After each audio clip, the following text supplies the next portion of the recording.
দর্শক, আপনারা যে যেখানে আছেন সকলকে প্রীতি ও শুভেচ্ছা জানিয়ে নিউ ইয়র্ক থেকে রতন তালুকদার লাইভ শুরু করছি। আজকে আমাদের সঙ্গে যথারীতি অন্য দিনের মতোই দুজন বিশিষ্ট ব্যক্তি কমিউনিটির উপস্থিত আছেন, তাদের সঙ্গে আমরা কথা বলবো। প্রথমেই পরিচয় করিয়ে দিচ্ছি ডক্টর নূর নবী। নূর নবীর পরিচয় অনেক, নুরান নবী, ওনার পরিচয় অনেক। তিনি যুক্তরাষ্ট্র বঙ্গবন্ধু পরিষদের সভাপতি, দীর্ঘ প্রবাস জীবনের এক বিদগ্ধ একজন কমিউনিটি নেতা এবং বিজ্ঞানী। সাথে রয়েছেন আমাদের আরেকজন বিশিষ্ট ব্যক্তি, আমাদের কমিউনিটির অত্যন্ত সুপরিচিত মুখ, নিউ ইয়র্ক সিটি ইউনিভার্সিটির প্রফেসর ডক্টর মহসিন পাটোয়ারি। প্রিয় দর্শক, বাংলাদেশের সমকালীন প্রসঙ্গ নিয়ে আমরা কথা বলবো এই দুজন বিশিষ্ট ব্যক্তির সঙ্গে। আমি প্রথমেই যাচ্ছি ডক্টর মহসিন পাটোয়ারির কাছে। পাটোয়ারি ভাই, কেমন আছেন? জি, আমি অত্যন্ত ভালো আছি। আপনাকে অসংখ্য ধন্যবাদ আমাকে আপনার অনুষ্ঠানে ডাকার জন্য। ধন্যবাদ আপনাকে। সরাসরি প্রশ্নেই চলে যায় যে আজকে আপনি তো জানেন, আপনি এখানে বিভিন্ন জায়গায় বিভিন্ন সময় বিশেষ করে রাজনীতির বিশ্লেষণ করেন, টকশোতে যান, দেশের খবর আপনি সকলের মতো, সাংবাদিকদের মতো আপনি নিজেও অনেক জানেন। এই যে দুদিন পর নির্বাচন, একেবারে আমরা ঘরের দরজায়, নির্বাচনের দরজায়, নির্বাচন হবে হবে না, একটা আতঙ্ক, সন্দেহ, গুজব, অনেক কিছুর পরে এখনো অনেকেই সন্দেহ করে। কি ভাবছেন নির্বাচন নিয়ে আপনি? হ্যাঁ, সন্দেহ আমাদের সবসময় ছিল। আর আমাদের সমাজটা কেন যেন একটু সন্দেহ প্রবণও আমার কাছে মনে হচ্ছে। কারণ সার্টিনিটি বলতে আমাদের খুব কম, আমাদের কালচার, আমাদের সমাজে। এখন আমার মনে হচ্ছে যে নির্বাচনটা হচ্ছে। বর্তমান পরিস্থিতিতে আমার ধারণা যে এখন যে আমাদের সরকার আছে, অন্তর্বর্তীকালীন সরকার অথবা যে সরকারে আপনি বলেন না কেন, ওনাদের তো নির্বাচিত ব্যক্তি না ওনারা। সুতরাং আমাদের নির্বাচিত একটা সরকার হওয়া প্রয়োজন, এটা লেজিটিমেসির জন্য, এবং সেটা হলে আমাদের দেশের ডেমোক্রেসির জন্য ভালো। আমি মনে করি যে আগামী যে 2 দিন পর নির্বাচনটা হবে। তবে নির্বাচনে যেই ধরনের আপনার একটু সমস্যা হয় যে 175 মিলিয়ন লোকের দেশে একটা নির্বাচন হচ্ছে, এতে করে একটু তো অসুবিধা হবেই। এই যে কত লোক, 16-17 বা এই পর্যন্ত হয়তো ক্লোজ টু 20 পিপল মারা গেছেন। তো এটা একটা জীবন গেলেও এটা কিন্তু আমাদের জন্য সুখকর না। তবে হ্যাঁ, এরকম হয়ে থাকে, এরকম বিভিন্ন দেশে হয়, আমাদের দেশও এখানে হচ্ছে, নির্বাচন ছাড়াও এমনও হচ্ছে। তো এটা আমি মনে করি যে নির্বাচনটা এই মুহূর্তে হওয়া দরকার এবং নির্বাচনটা হচ্ছে। তবে নির্বাচনটার কিছুটা প্রশ্ন রয়ে গেছে আর কি এখানে। যেমন একটা বাংলাদেশের একটা বৃহৎ রাজনৈতিক দল, যারা আওয়ামী লীগ রাজনীতি করতেন, পূর্ববর্তী সরকার যাদের ছিল, সেই আওয়ামী লীগকে ওখানে কিন্তু নিষিদ্ধ করা হয়নি। নিষিদ্ধ করে না করে তাদের কার্যক্রমকে নিষিদ্ধ করা হয়েছে। সুতরাং তারা নির্বাচনী মাঠে নাই, রাইট? সুতরাং এটা ওই ইনক্লুসিভ একটা কথা যে বলে, সেই ইনক্লুসিভটা কিভাবে আমরা ব্যাখ্যা করব সেটার একটা কথা। তবে আপাত দৃষ্টিতে মনে হচ্ছে যে দুইটা দল এখানে নির্বাচন করছে, যে বিএনপি এবং জামাত, দুইটা অ্যালায়েন্স, তারা somehow they are comfortable leaving Awami League aside at this time. এবং বিদেশি মিডিয়াগুলো, বিদেশি রাষ্ট্রগুলো যদি ইনক্লুসিভের কথা বলছে কিন্তু সিরিয়াসলি কথাটা বলে নাই, তারা মনে হয় ধরে নিয়েছে যে আপাতত একটা নির্বাচন হোক, সেটা আর কি। ওইভাবেই আমাকে মনে হচ্ছে আর কি। তবে নির্বাচনে আরও কিছু গুরুত্বপূর্ণ বিষয় আছে, যে নির্বাচনে যে হা না ভোটের একটা ব্যবস্থা এখানে যেটা করেছে আর কি, যে কতগুলো সংস্কারের ব্যাপারে যেটা করেছে, ওই সংস্কার আর এমনি ভোটের নির্বাচন নিয়ে কিভাবে এটাকে ডিসোসিয়েট করবে এটা বোঝা মুশকিল। এর মধ্যে অনেক লোকেরা এখনো 20-25% পিপল জানেন হ্যাঁ এবং না এর ভিতরে কি আছে। হ্যাঁ, সুতরাং দুইটা জিনিসকে একসাথে করে নিয়ে আসা হয়েছে আর কি। এতে করে জিনিসটা একটু কমপ্লিকেটেড হয়েছে না। আমাদের আশা করি আমরা হয়তো আর 2-3 দিন পরে জানতে পারবো আর কি। এবং আশা করি মারাত্মক কিছু ঘটবে না এর মধ্যে। তবে একটা কথা কি, আপনি এর মধ্যে আপনারা তো সবাই শুনেছেন যে ভারতীয় হাই কমিশন থেকে তাদের পরিবারবর্গকে সরিয়ে নেওয়া হয়েছে। এটা কোনো একটা সিগন্যাল কিনা, কারণ তারা তো ডিপ্লোম্যাটিক লোকজনরা, তাদের নিজেদের সিস্টেম আছে। বাংলাদেশে হলো বিভিন্ন দেশের ইন্টেলিজেন্ট ব্রাঞ্চের চারণভূমি, সব দেশের এখানে আছে। এখন তারা হয়তো অ্যাডভান্স কোনো নোটিশ পায়, তারা অনেক কিছু জানে যেটা আমরা জানি না। তো ভারতীয় দূতাবাস থেকে যখন লোকদেরকে সরিয়ে নিয়েছে, ওটা আমাদের একটা ধারণা হয়েছে এখনো এমন কিছু হচ্ছে কিনা, যাতে করে তারা নিজেরা সেফ ফিল করে নাই, রাইট? এই জিনিসটা এখনো মনে মনে রয়ে গেছে, যার জন্য অনেকে মনে করে 2 দিন থাকলো, নির্বাচনের দিন কোনো অঘটন হবে না তো, বা নির্বাচনটা হবে কিনা, এই একটা সন্দেহ মানুষের, জনগণের মধ্যে জেগে আছে আর কি। তবে আমার ধারণা নির্বাচন এগিয়ে যাচ্ছে, হয়তো এটা হবে। Whether it is acceptable international or not, সেটা দেখা যাবে। তবে নির্বাচনটা কে ফলাফল হবে এটা বোঝা মুশকিল। আমাদের যে যে ফুলগুলো হচ্ছে, ফুলগুলো কন্ট্রাডিক্টরি। এক ফুল বলে হাড্ডাহাড্ডি লড়াই হবে তাদের দুই প্রাক্তন অ্যালায়েন্সের মধ্যে, অর্থাৎ জামাত এবং বিএনপি একটা অ্যালায়েন্স ছিল এক সময়, তাদের মধ্যে। আবার কেউ মনে করে বিএনপি অনেক দূর এগিয়ে যাবে, কারণ আওয়ামী লীগের ভোটগুলো বিএনপির পাল্লায় যাবে। এই ধরনের একটা আইডিয়া মানুষের কাছে যাচ্ছে আর কি। কারণ কেউ কেউ মনে করে যে এই দুইজনের মধ্যে আইডিওলজিক্যাল অ্যান্ড আদার বিভিন্ন জিনিস চিন্তা ভাবনা করে আওয়ামী লীগের ভোটাররা বাসায় বসে না থেকে মনে হয় বিএনপিকে বেশি ভোট দিবে, বেশিরভাগ হয়তো সার্টেন পার্সেন্টেজ হয়তো জামাতকে দিবে। কিন্তু এর মধ্যে আবার লোকাল পলিটিক্স ইনভলভ।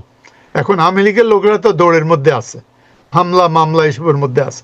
সুতরাং ওই এলাকায় যে প্রমিনেন্ট লোকটা থাকবে, যদি বিএনপি যদি প্রমিনেন্ট থাকে, সুতরাং তারা হয়তো বিএনপির দিকে নিজেদেরকে বাঁচিয়ে রাখার জন্য একটু অ্যালায়েন্স হবে সাময়িকভাবে। আর জামাত যদি থাকে তো জামাতের দিকে অ্যালায়েন্স হয়তো হবে, স্ট্র্যাটেজিক্যালি তারা যাবে। কিন্তু ভোট কেন্দ্রে গিয়ে কাকে ভোট দিবে উই ডোন্ট নো।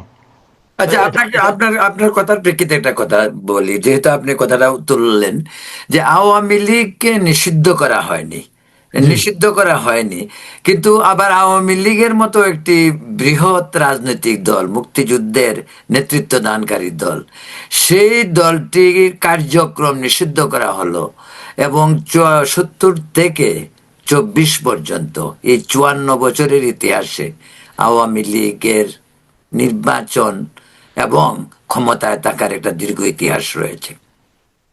সেখানে আপনি কি মনে করেন না যে আওয়ামী লীগের মতো একটি দলকে বাইরে রেখে নির্বাচন, সেটা দেশের মানুষের কাছেও একটা নতুন ইস্যু বলতে গেলে, যে মানুষের তো মনের মাঝে এটা দাগ কাটতে পারে, তাই নাকি?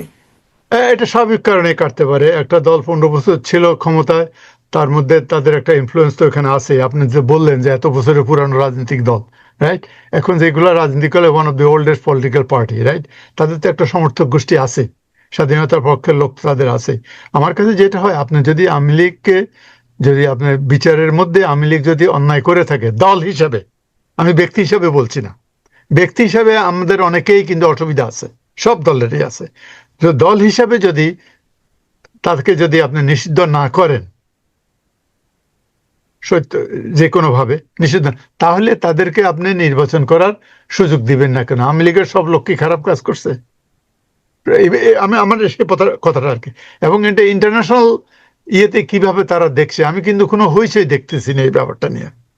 তো সেটা আমার একটা ধারণা। তবে না, আমি ওই মনে করি যে ব্যাপারটা নিয়ে প্রথম কথা হয়েছিল, কিন্তু পরবর্তীতে দেখা যায় যে এরা একেবারেই মানে অ্যাডামেন্ট যে না, ইলেকশন করবেই তারা। আওয়ামী লীগের ইনক্লুসিভ তারা মানে নির্বাচনের যে প্রশ্নটি, ইভেন আমেরিকা, জাতিসংঘ এবং ভারতও করেছিল, কিন্তু তারা কিন্তু এটা ইগনোর করছে, যার ফলে বিএনপিও কিন্তু সিরিয়াসলি এটা বলে নাই। বিএনপি বলে নাই যে আওয়ামী লীগ নির্বাচন না আসলে আমরা আসবো না, এই কথা কিন্তু বলে নাই। না, বিএনপি বলে নাই, কিন্তু মানে বিএনপির তো বলার দরকার নেই। আমার আমার আমার বক্তব্য হলো যে আওয়ামী লীগ যখন জামাতকে নিষিদ্ধ করার কথা বলছে, বা একেবারে শেষ পর্যায়ে নিষিদ্ধ করার প্ল্যানেও গেছে, বা নিষিদ্ধ করছেও হয়তো, বা মাত্র 2-3 দিন আগেই, বোধহয় 3 দিন আগে পদত্যাগের। তো এখন যদি ডক্টর ইউনূস যদি এমন একটি বৃহৎ রাজনৈতিক দলকে নিষিদ্ধ বা কার্যক্রম নিষিদ্ধ, আমার কাছে মনে হয় যেন এটা একই জিনিস। নিষিদ্ধ, কার্যক্রম নিষিদ্ধ, মানে বটম লাইন সে ইলেকশন করতে পারতেছে না, সেটাই তো ইসে, তাই না?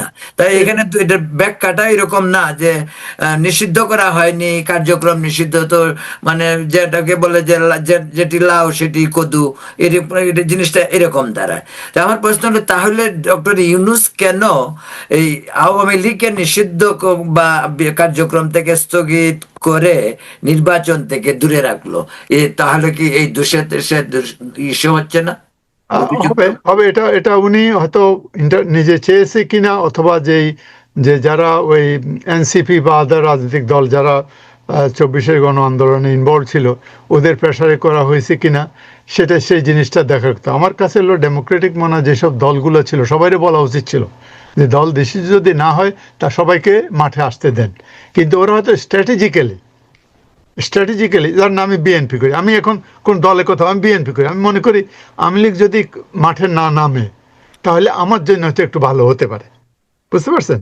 হয়তো এইসব কারণেই তারা ভাবছে যে 3জন প্লেয়ার আছে, 2জনের যে প্লেয়ার ছিল অ্যাকচুয়ালি, রাইট, প্লেয়ার দুইটাই ছিল, দুইটা দলের মধ্যে এখন নতুন আরেকটা প্লেয়ার ডেভেলপ করছে, বুঝছেন? এখন দুইটা দল প্লেয়ারের মধ্যে একটা প্লেয়ার নাই, সুতরাং গেমের যে ইয়েটা ছোট হয়ে গেছে, বুঝতে পারছেন? এখন দুই দলের মধ্যে গেম না হলে ট্রায়াঙ্গুলার ফাইট হইতো, ট্রায়াঙ্গুলার গেম হইতো। হ্যাঁ, তো সেই গেমের ইয়েটা কমানোর জন্য আমার মনে হয় তারা শেষ পর্যন্ত এগ্রিবল হয়েছে যে না, আমরা ওটা নিয়ে আমরা প্রেশার দেবো না, let us have something together. তবে আমার ইন ফিউচারে আমার মনে হয় যে ইলেকশনের পরও যারা জিতে, আমার মনে হয় টাইট রেস হয়েছে, হবে, এরপরে একটা হয়তো রিঅ্যালাইনমেন্ট হতে পারে ভবিষ্যতে। কারণ যারা জিতবে না তারা তো একটা একটা একটা পজিশন নিবে, তার মধ্যে গণভোটে কি হবে তার উপরে। তো দেশে কিন্তু স্মুথ কতটুকু হবে আশা করি হোক, না হতে পারে তখন যারা যে থার্ড পার্টি যে আওয়ামী লীগকে বাদ পড়ছে, আওয়ামী লীগের একটা ভূমিকা তখন এসে হয়তো যেতেও পারে, আমি মনে করি আর কি। হ্যাঁ, কিন্তু এখানে আপনি কথাটা বলছেন যে আওয়ামী লীগের ভোটগুলি হয়তো বিএনপি পাবে, কিছু জামাত পাবে, কিন্তু এইটাও তো এক ধরনের দ্বিচারিতা। আওয়ামী লীগ ভালো না, আওয়ামী লীগ খারাপ, শেখ হাসিনা ফ্যাসিস্ট, কত কথা বলা হচ্ছে, ভারতের সঙ্গে ট্যাগ লাগিয়ে আওয়ামী লীগকে বলা হচ্ছে ভারতের দালাল, রড দালাল, সবকিছু। কিন্তু আবার ভোট চাই, আওয়ামী লীগের ভোটগুলি আবার চাই, এটা এক ধরনের দ্বিচারিতা এটা মনে হয়। এটা এটা একটা দ্বিচারিত, এটা আপনি হিপোক্রেসি বলেন যাই বলেন আর কি। তাদেরকে নির্বাচন করতে দিব না, তারা খারাপ, কিন্তু তাদের ভোটটা চাই, তো এটা তো মানুষের কাছে পরিষ্কার হয়ে গেছে। আপনি আসলে তাদেরকে ভোটের জন্যই এগুলা চাচ্ছেন, এটা তাদের দোষের কথা না আর কি, এটা বুঝে যাচ্ছে আর কি। বাট নিয়ে রাজনীতি রাজনীতি That's right. রাজনীতি আপনার সবাই স্বার্থ দেখেই। মহসিন সাহেব, আমরা একটু ডক্টর নূর নবীর সঙ্গে কথা বলবো। ডক্টর নূর নবী, এই যে আপনার ডক্টর মহসিন পাটোয়ারির কথা শুনলেন, এই নির্বাচন নিয়ে আপনি কি ভাবছেন, আপনার কাছে কি মনে হচ্ছে? আমার ভাবনাটা খুবই স্পষ্ট। সেটা হলো 12 তারিখে যদি নির্বাচন হয়, কি হবে আই ক্যান প্রেডিক্ট। 12 তারিখে নির্বাচন হলে বাংলাদেশ ধ্বংস হবে, বিএনপি ধ্বংস হবে, আর আওয়ামী লীগকে মানে ধ্বংস করার যে প্রক্রিয়া চলছে সেটা সমাপ্ত হবে। অর্থাৎ এই 3 দিন পরে বাংলাদেশের যে নির্বাচনটা হচ্ছে, এই ঘটনা ঘটবে, আই ক্যান প্রেডিক্ট। আমি কেন কথাগুলো বলছি সেগুলো ব্যাখ্যা দিচ্ছি আপনাকে। প্রথমত, এটা অবৈধ সরকারের অবৈধ নির্বাচন, এটা সবারই মনে রাখা উচিত। এই সরকারের কোনো রাইট নাই এই নির্বাচন করা, এবং যেখানে আবার সেই বাংলাদেশের শাসনতন্ত্র ধ্বংস করার জন্য জুলাই সনদের উপরে গণভোট নেওয়া, এটা আরেকটা ষড়যন্ত্র, আরেকটা এন্টি বাংলাদেশ ঘটনা। তো এখন এই সরকার কিভাবে আসছে মোটামুটি আমরা সবাই জানি। এটা একটা ষড়যন্ত্রের মাধ্যমে, সন্ত্রাসের মাধ্যমে, এটা কোনো বিপ্লব না। সেই ঘটনা, সেই আলোচনার বিষয় আজকে না, আমি ওইদিকে যাব না।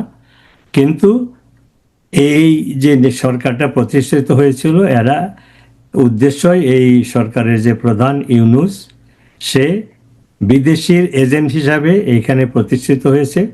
তার উদ্দেশ্য ছিল দুটো। একটা হলো যারা তাকে ক্ষমতায় বসিয়েছে তাদের পাপেট হিসাবে তাদের এজেন্ডাগুলো বাস্তবায়িত করা, আর তার হলো ব্যক্তিগত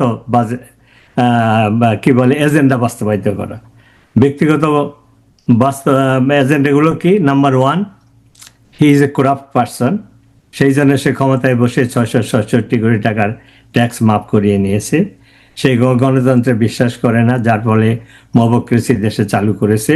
কয়েক হাজার লোক তারা জেলখানায়, রাজনীতিবিদ, সাংবাদিক, কবি, সাহিত্যিক, ইভেন এমনকি অভিনেত্রী, তারা জেলে পচতেছে, তাদের বিরুদ্ধে হত্যা মামলা, এই সমস্ত করে সে যে অ্যান্টি ডেমোক্রেটিক সেটা সে প্রমাণ করেছে। আর সবচেয়ে তার বড় অপরাধ, আমি একজন মুক্তিযোদ্ধা, বঙ্গবন্ধুর আহ্বানে মুক্তিযুদ্ধে গিয়েছিলাম বাংলাদেশকে একটি অসাম্প্রদায়িক সমাজ ব্যবস্থা প্রতিষ্ঠা করার জন্য। সে ক্ষমতায় এসেই সমস্ত সন্ত্রাসীদেরকে ছেড়ে দিয়েছে। বাংলাদেশ এখন সন্ত্রাসের অভয়ারণ্য। নিউ ইয়র্ক টাইমস হেডলাইন করেছিল যে ইউনূস বাংলাদেশে একটি ধর্মীয় মৌলবাদী সন্ত্রাসী রাষ্ট্র কায়েম করতেছে, তাদের সে পৃষ্ঠপোষক এবং সরকারি মদতে। তো এই হলো ইউনূস এবং তার হিডেন এজেন্ডা। এখন আমি আসি আপনার এই ইলেকশনের ব্যাপারে। ইলেকশন আমি কেন বলছি অবৈধ সরকারের অবৈধ নির্বাচন? প্রথমত, এই সরকার এর কোনো রাইট নাই নির্বাচন করে গণভোট করে শাসনতন্ত্র পরিবর্তন করা। তো কাকে দিয়ে শাসনতন্ত্র রচনা করিয়েছে, পরিবর্তন করিয়েছে? এক বিদেশি নাগরিক, আমেরিকায় ডক্টর আলী রিয়াজকে ভাড়া করে নিয়ে, এবং আলী রিয়াজের বিরুদ্ধে অভিযোগ রয়েছে সে সিআইএর এজেন্ট ইত্যাদি ইত্যাদি। সেই প্রসঙ্গে আমি যেতে চাই না, আমার কাছে প্রমাণও নাই। তো একজন বিদেশি নাগরিককে দিয়ে, এবং সে আবার শাসনতন্ত্র রচনা করার এক্সপার্টও না, সে পলিটিক্যাল সায়েন্সের প্রফেসর, একটা অজপাড়াগাঁয়ে কি একটা বিশ্ববিদ্যালয়ের অধ্যাপক। তাকে নিয়ে যে শাসনতন্ত্র আমরা রচনা করেছি, 30 লক্ষ শহীদের বিনিময়ে, 2 লক্ষ মা বোনের সম্মানের বিনিময়ে যে শাসনতন্ত্র আমরা প্র্যাকটিস করেছি 50 বছর, 54 বছর, যে শাসনতন্ত্রে সমস্ত ধর্মের লোকদের অধিকার লেখা রয়েছে, তো সেইটাকে পরিবর্তন করলো বিদেশি নাগরিক। এবং গণভোট, যেটা প্রফেসর সাহেব উল্লেখ করলেন, এই গণভোটে হা না এখানে যে কি আছে প্রতিটা ক্লজে অনেকেই জানে না, কারণ জানার কথাও না। কারণ এই ইলেকশনটা ইউনূস সেট আপ করেছে রিগিং করার জন্য, মানুষকে প্রতারণা করে। যেমন তারা জুলাই আগস্টে গত বছরের ফলস ন্যারেটিভ তৈরি করে বিদেশি টাকা দিয়ে মানুষকে প্রতারণা করে একটা বিপ্লব করেছিল। বিপ্লব মানে সন্ত্রাসের মাধ্যমে সরকার প্রতিষ্ঠা করেছিল। সেই রকম ষড়যন্ত্রের মাধ্যমে এই নির্বাচনটা করে তারা শাসনতন্ত্র রচনা করবে। এই জন্য শাসন পরিবর্তন করে বাংলাদেশের চেহারা পাল্টে দেবে। বাংলাদেশ হবে একটি মৌলবাদী সন্ত্রাসী রাষ্ট্র। 71-72 শাসনতন্ত্র তারা চেঞ্জ করবে। এবং তারপরে ষড়যন্ত্রের তো শেষ নাই। সেই গণভোটে কি আছে, জুলাই সনদে কি আছে, যে সেখানে যারা নির্বাচিত হবে তারা স্পিকার নাই, ডেপুটি স্পিকার নাই, তারা শপথ নেবে কার আন্ডারে? চিফ ইলেকশনার কমিশনের আন্ডারে। তারা নির্বাচিত হয়ে কি করবে? নির্বাচনের ফলাফলগুলো নিয়ে আমি পরে আলোপ করছি। তারা কি করবে? যে ধরেন ইলেকশন হয়ে গেল, তারা শপথ নিয়ে তারা 6 থেকে 9 মাস এই শাসনতন্ত্র যত পরিবর্তন, সংশোধন, এগুলা গবেষণা করে সমস্ত কিছু পরিবর্তন করবে। এবং এই সময়ে ইউনূস সরকার ক্ষমতায় থাকবে। ইউনূস সরকারের প্রথমত অবৈধ সরকার, তারপরে যদি মনে করেন এটা জাতীয় নির্বাচন হতো, যেদিন নির্বাচন হবে তারপরের দিনই তার পদত্যাগ করার কথা। যে দল বা যে মেজরিটি পাবে বা পরবর্তী যে সরকার গঠন করবে সে দায়িত্ব নেবে। সে এই গণভোটের মাধ্যমে সে 6 থেকে 9 মাস থাকার ষড়যন্ত্র সে করে ফেলছে। আরেকটা হলো তার আইটিনারিতে মার্চ মাসে সে জাপান ভ্রমণে যাবে। সে কোন ক্যাপাসিটিতে যাবে? 12 তারিখে যদি ইলেকশন হয় তাহলে মার্চ মাসে জাপানে সে কোন ক্যাটাগরিতে? প্রধানমন্ত্রী হিসাবে, প্রধান উপদেষ্টা হিসাবে? এটাও একটা ষড়যন্ত্রের পার্ট। তো কাজেই এই অবৈধ সরকারের অবৈধ নির্বাচন সবাইকে বয়কট করা উচিত, এই জন্য যে ফলাফল যাই হোক, এই হা বা না যেটাই পাশ করুক, দুটোই বাংলাদেশের জন্য ধ্বংসাত্মক, বাংলাদেশ ধ্বংস হবে। তা না হলে দুটো ছোট ছোট এক্সাম্পল দিই। সারা বিশ্বে যখন নির্বাচন হয়, তত্ত্বাবধায়ক সরকার বা কেয়ারটেকার সরকার বা কি বলবো এটাকে বলে মানে কেয়ারটেকারই বলি, তারা নির্বাচনের 3 মাস আগে কোনো সিদ্ধান্ত নেয় না, তারা রুটিন ওয়ার্কগুলো করে। এই সরকার 12 তারিখ ইলেকশন, গতকাল ছিল 9 তারিখ, ইলেকশনের 3 দিন আগে আমেরিকার সাথে একটা চুক্তি করলো, কমার্স অ্যান্ড ডিফেন্স। সেই চুক্তির ভিতরে কি আছে সেটা ডিসক্লোজ করা যাবে না। দুটো স্বাধীন সার্বভৌম দেশের মধ্যে যখন চুক্তি হয়, পার্লামেন্টে আলোচনা হয়, পার্লামেন্ট মিডিয়াতে আলোচনা হয়, রাজনৈতিক দলের মধ্যে আলোচনা হয়। গতকালকে যে অ্যাগ্রিমেন্টটা হইল আমেরিকার সাথে, সেটার নন ডিসক্লোজার ক্লজ আছে, ভিতরে কি আছে আমরা আলোচনা করতে পারব, আমরা জানতে পারবো না। এটাও একটা ষড়যন্ত্রের অংশ। তো কাজেই এইটাতে রিগিং ইলেকশন হবে, অর্থাৎ এই ইলেকশনটা উদ্দেশ্যই হলো, আমি আগেই বলেছি, আবার সেটা রিপিট করতে বাধ্য হচ্ছি, সেটা হলো ইউনূস আজীবন ক্ষমতায় থাকবে, অথবা তার যে সিস্টেম, যে ষড়যন্ত্র, এটা বাস্তবায়িত করে বাংলাদেশ থেকে মুক্তিযুদ্ধের চেতনা, মুক্তিযুদ্ধের ইতিহাস সমস্ত কিছু মুছে ফেলে বাংলাদেশটাকে একটি মৌলবাদী সন্ত্রাসী রাষ্ট্রে পরিণত করবে। সাধারণ মানুষের বোধগম্যের জন্য বলি, এটা মিনি পাকিস্তান সে করবে। এখন কিভাবে করবে সেটা নিয়ে এখন আমি আলোচনা করি। সেটা হলো যে রিগিং। ওই আলোচনা ডক্টর না না, এটা তো আপনার প্রশ্নেরই উত্তর। এটা যে ইলেকশন নিয়ে তো আপনার প্রশ্ন, সেইটারই অংশ। যে আমি কেন বলতেছি যে ইলেকশনের রেজাল্ট যাই হবে সেটা বাংলাদেশের বিরুদ্ধে যাবে, বাংলাদেশ ধ্বংস হবে। এবং বিএনপির কথা বলছি যে বিএনপিকে ধ্বংস হবে, এটা তো কারো মাথায় বোধহয় হচ্ছে না যে বিএনপি কিভাবে ধ্বংস হয়। সে তো নির্বাচনে অংশগ্রহণ করছে, তার দল বা নেতারা ভাবছে যে সে তারেক জিয়া প্রধানমন্ত্রী হবে। কেন হবে না সেটা যদি আপনি আলোচনা করার সুযোগ না দেন, তাহলে তো আমার আপনাকে আমি একটা পাল্টা প্রশ্ন করতে চাচ্ছি। ওই আলোচনাটা করবো, এটা আমরা আরেকটা পার্টে, মহসিন সাহেব আপনি অনেক কথা বলছেন। আমি আপনাকে একটা প্রশ্ন যেটা বলতে চাই সেটা হলো যে আপনি একাধিকবার আপনি বলছেন যে অবৈধ সরকার। আচ্ছা, সরকার যখন পতন ঘটলো, যেভাবেই ঘটুক, আপনি আপনার ভাষায় বলতেই পারেন যে না, আমি তো রেটরিক বলছিলাম, আমি প্রমাণ নিয়ে কথা বলছি।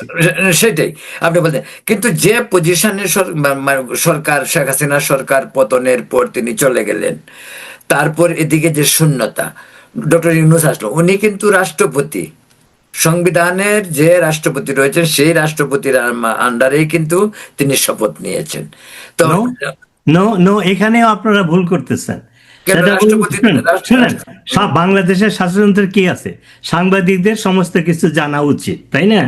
সেটা হলো আমাদের শাসনতন্ত্রের কি লেখা আছে, প্রধানমন্ত্রীর রিকমেন্ডেশনে সংসদ ভাঙবে, তারপরে রাষ্ট্রপতি ওই আইনে নতুন সরকার গঠন করতে পারে নির্বাচনের পরে বা যেভাবেই হোক। কিন্তু তার অবর্তমানে একটা রেফারেন্স আছে যে আপনি কি বলে সুপ্রিম কোর্টের রেফারেন্স নিয়ে রাষ্ট্রপতি নতুন সরকার গঠন করতে পারে। এখানে কি হলো, শেখ হাসিনা প্রথমত রিজাইন দেয় নাই, আমাকে ইন্টারাপ্ট করবেন না, শেখ হাসিনা প্রথমত রিজাইন দেয় নাই, সে এখনও বাংলাদেশের প্রধানমন্ত্রী, তার রেজিগনেশন কেউ দেখাতে পারে নাই। তাহলে ওনার রিকমেন্ডেশনে রাষ্ট্রপতি পার্লামেন্ট ভাঙতে পারে না, নতুন সরকার গঠন করতে পারে না।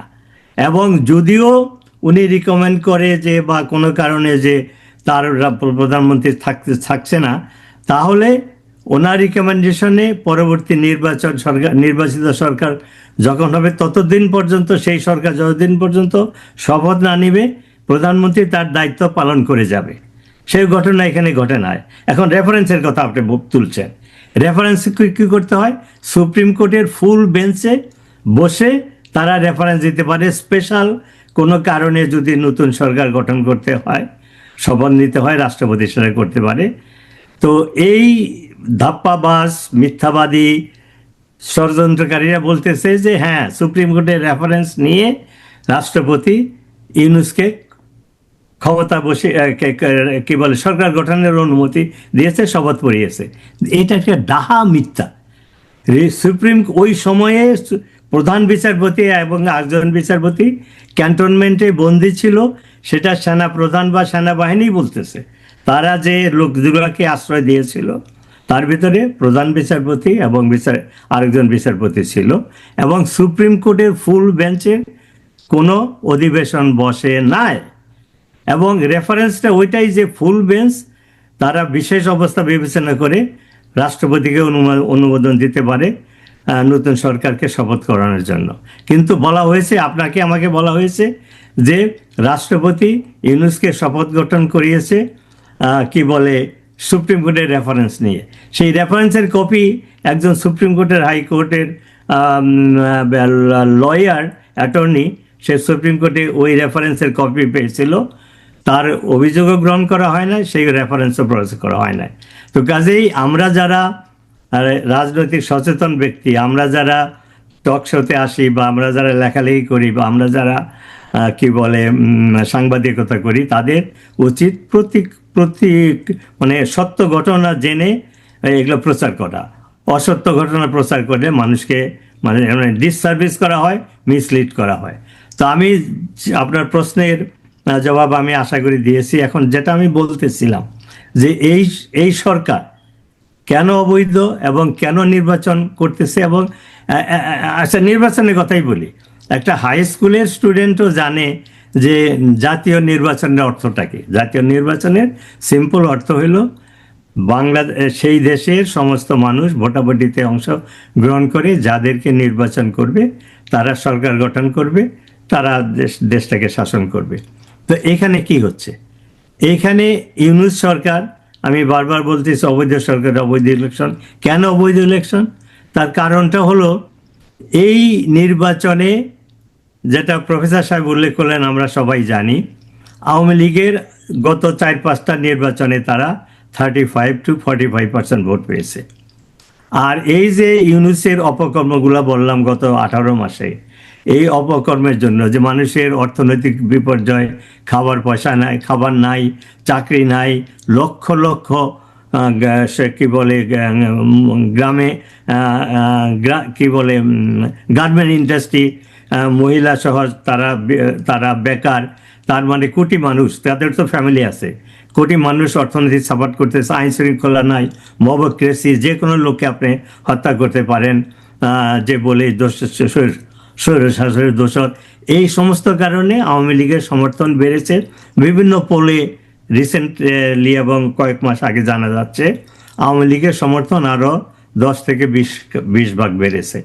তো ধরে নেন এমনি এই সমস্ত অ্যাড করলে মনে হবে আওয়ামী লীগের বর্তমান সমর্থক হলো প্রায় 70 থেকে 80। সেটা আপনি বাদ দেন। আওয়ামী লীগের যদি আপনি মিনিমামও ধরেন ওই পোলগুলোর মেজরিটি আছে, তো একটা মেজরিটি জনগণকে বাদ দিয়ে যে ইলেকশন করবেন, সেই ইলেকশনের মাধ্যমে আপনি কিভাবে গণতন্ত্র প্রতিষ্ঠা করবেন? সেই ইলেকশনের মাধ্যমে কিভাবে বাংলাদেশের জনগণ মেনে নেবে এটা বৈধ ইলেকশন? সেই ইলেকশনের রেজাল্টে কিভাবে বিদেশিরা আগে ধরেন বিভিন্ন যিনি বাংলাদেশে যা করতো সবাই জানতো না, কিন্তু এখন মাস মিডিয়ার জন্য, বিশেষ করে ইউনিসের এই হিউম্যান রাইটস ভায়োলেশন, মাইনরিটিদের উপর অত্যাচার, বিশেষ করে রেপের সংখ্যা বাংলাদেশে, আমি তো বিদেশে থাকি, রাত 1টা-2টার সময় আমি ঢাকাতে যখন দেখলাম মহিলারা শপিং করে বেড়াতো, নির্বিঘ্নে চলাফেরা করতে। ওই দিন এক লোক বলতেছে শেখ হাসিনার আমলে 1 লাখ, 3 লাখ, 4 লাখ টাকা নিয়ে আমরা মধ্যরাতে চলাফেরা করেছি, এক বিজনেসম্যান বলতেছে। এখন 300 টাকা নিয়েও আমরা ভয় পাই যে ছিনতাই হবে, লুটতরাজ হবে। তো বাংলাদেশের যে এই যে অবস্থা, এই অবস্থায় যদি নির্বাচন হয়, সেখানে সেনাপ্রধান বলতেছে পরশুদিন জয়দেবপুরে যে দেশে নির্বাচনের অবস্থা খুব ভালো অবস্থা বিরাজ করছে। প্রফেসর সাহেব বলছেন কয়দিন আগে এই ইলেকশনে নিয়ে 26 জন না 25 জন মানুষ হত্যা করা হয়েছে। এটা তো আমরা খবর জানি, কিন্তু আসল ঘটনা এর সাথে বেশি লোক করেছে। কাজেই বাংলাদেশে নির্বাচনে কোনো পরিস্থিতি নাই। তারপরেও কেন সরকার বলতেছে ইলেকশন হবে, সেনাবাহিনী কেন বলতেছে ইলেকশন হবে নো ম্যাটার হোয়াট? সেনাবাহিনী গর্বের সাথে উল্লেখ করলো সেনাপ্রধান যে 1.5 লক্ষ সেনাকে নামানো হয়েছে, তারা প্রস্তুত নির্বাচন কন্ডাক্ট করার জন্য। নৌবাহিনীর প্রধান বলছে কত হাজার না কত লাখ তার নৌবাহিনীর সদস্যরা প্রস্তুত। তারা কিসের জন্য প্রস্তুত? 3 অগাস্টে তারা মিটিং করে, গত বছরের 3 অগাস্টে বলল তারা বৈধ সরকারকে প্রোটেক্ট করবে না। তারা জনগণের, যেটা জনগণের বিপ্লব বলা হচ্ছিল, আসলে তো এখন আমরা জানি, তখন এই সেনাবাহিনী এরা জানে যে এটা একটা সন্ত্রাস, এটা একটা ষড়যন্ত্রমূলক কাজের মাধ্যমে একটা সন্ত্রাস ঘটতে যাচ্ছে। তারা বলল তারা জনগণকে গুলি করবে না, জনগণের বিরুদ্ধে যাবে না। মানুষ এই যুগে আধুনিক টেকনোলজি যেগুলো অ্যাভেলেবল, আপনি গুলি না ছুড়েও আপনি মবকে কন্ট্রোল করতে পারেন। ওয়াটার গান রয়েছে, সাউন্ড গ্রেনেড রয়েছে, তারপরে ইন্টিমিডেশন। যদি 10-12টা ট্যাঙ্ক রাস্তায় নামানো থাকে তাহলে লোক আর ওইদিকে যাবে না, কারণ সেনাবাহিনীর প্রতি মানুষের শ্রদ্ধা ভয় গত বছরের জুলাইয়ের আগ পর্যন্ত ছিল। সেই সময় সেনাবাহিনী ইচ্ছা করলে এই মবকে বন্ধ করতে পারতো। কিন্তু এখন আমরা সমস্ত খবর জানি। আপনি এই যে আপনার মতো শোতে ওই শিববির নামে এক ইয়াং ছেলে আছে, কদিন আগে যে তাকে জেলে পুরেছিল কয়েক মাসের জন্য, সে একশোতে বলেছে 54,000 কোটি টাকা বাংলাদেশের 3 বাহিনীর প্রধানকে দেওয়া হয়েছে। এটা যদি মিথ্যা হতো, আমার কাছে কোনো প্রমাণ নাই, এটা যদি মিথ্যা হতো তাহলে তো উচিত ছিল কি বলে আইআর যে ওনার বলে সেনাবাহিনীর যে বিজ্ঞপ্তি, সেটা প্রতিবাদ করতে পারতো, ওই ছেলেমেয়েদের কেস করতে পারতো। আজ পর্যন্ত আমি কিছু শুনি নাই। তো ধরে নিলাম যে এটা সত্য না, কিন্তু সেনা প্রধানের বসকে, ডিফেন্স মিনিস্টার কে? শেখ হাসিনাকে, সে প্রধানমন্ত্রী বটে।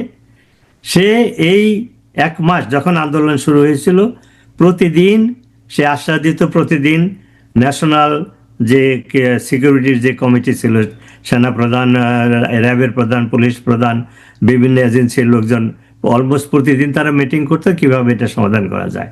প্রতিটা মিটিংয়ে প্রধানমন্ত্রীকে আশ্বাস দিয়েছে, আপনি কোনো চিন্তা করবেন না, এই মব আমরা কন্ট্রোল করব। আর বিশেষ করে শেষ প্রতিজ্ঞা মানে কি বলে আশ্বাস দিয়েছিল প্রধানমন্ত্রীকে, সেটা হলো 5 তারিখ সকালবেলা, 5 তারিখ রাতে যে মিটিং হয়, বলেছিল যে স্যার, এরা তো আবার জানি না এটা কোন কালচার, প্রধানমন্ত্রীকে বলে ম্যাডাম না বলে স্যার, যে স্যার আপনি আমার উপরে ভরসা রাখেন, এই যে মব আসতেছে ঢাকা শহরে, আমরা ঢাকা শহরে 20টা না 25টা পয়েন্টে ব্যারিকেড তৈরি করবো, আর কেউ ঢুকতে পারবে না। সেই আশ্বাসে আওয়ামী লীগ মিটিং কি বলে প্রোগ্রাম দিয়েছিল, তারা দলীয়ভাবে এটাকে প্রতিরোধ করবে, এই মবকে বা যারা ঢাকায় আসতেছে। তো এই সেনা প্রধানের আশ্বাসে বা আইন শৃঙ্খলা বাহিনীর আশ্বাসে আওয়ামী লীগ সেই প্রোগ্রামটা ক্যান্সেল করে। আপনি তো জানেন, আপনি আওয়ামী লীগের পলিটিক্স ফলো করেন, আধা ঘন্টার ভিতরে আওয়ামী লীগ ঢাকা শহরে লক্ষ লক্ষ লোক মোবিলাইজ করতে পারে। তারা সেটা করলো না, যেহেতু সেনা প্রধান আশ্বাস দিল, আওয়ামী লীগের লোকজন ঘরে ফিরে গেল। সকালবেলা আমি নিজে ওয়াচ করেছি টেলিভিশনে উত্তরাতে, কারণ আমার বাড়ি টাঙ্গাইলে, ওইখান থেকে টাঙ্গাইলের লোক ঢাকা শহরে ঢোকে। তো আমার ইচ্ছা ছিল এয়ারপোর্টের পাশ দিয়ে যে টাঙ্গাইল থেকে কত লোক আসতেছে, জয়দেবপুর থেকে কত লোক আসছে, কাজে আমি ওইটা ওয়াচ করতেছিলাম। একজন টেলিভিশনের ব্রডকাস্টার বলতেছিল 11টার দিকে, এর আগে ডক্টর রাজ্জাক বাহাদুর নাসিমের একটা মিছিল গেল, তারপরে সেই সাংবাদিক বলতেছিল যে এখানে 11টার মতো বাজে, এখানে মাত্র 100-150 শ্রমিকরা এসেছে, যেখানে ব্যারিকেড দেওয়া হয়েছিল সেনাবাহিনীর। তারপরে কল আসলো তার কাছে, সে ব্রিগেডিয়ার একজন, সেনা প্রধানের কাছ থেকেই হোক, যার মাধ্যমেই হোক, যে তুমি এইখানের ব্যারিকেডটা উইথড্র করো, শুধু এয়ারপোর্টটা প্রোটেক্ট করো।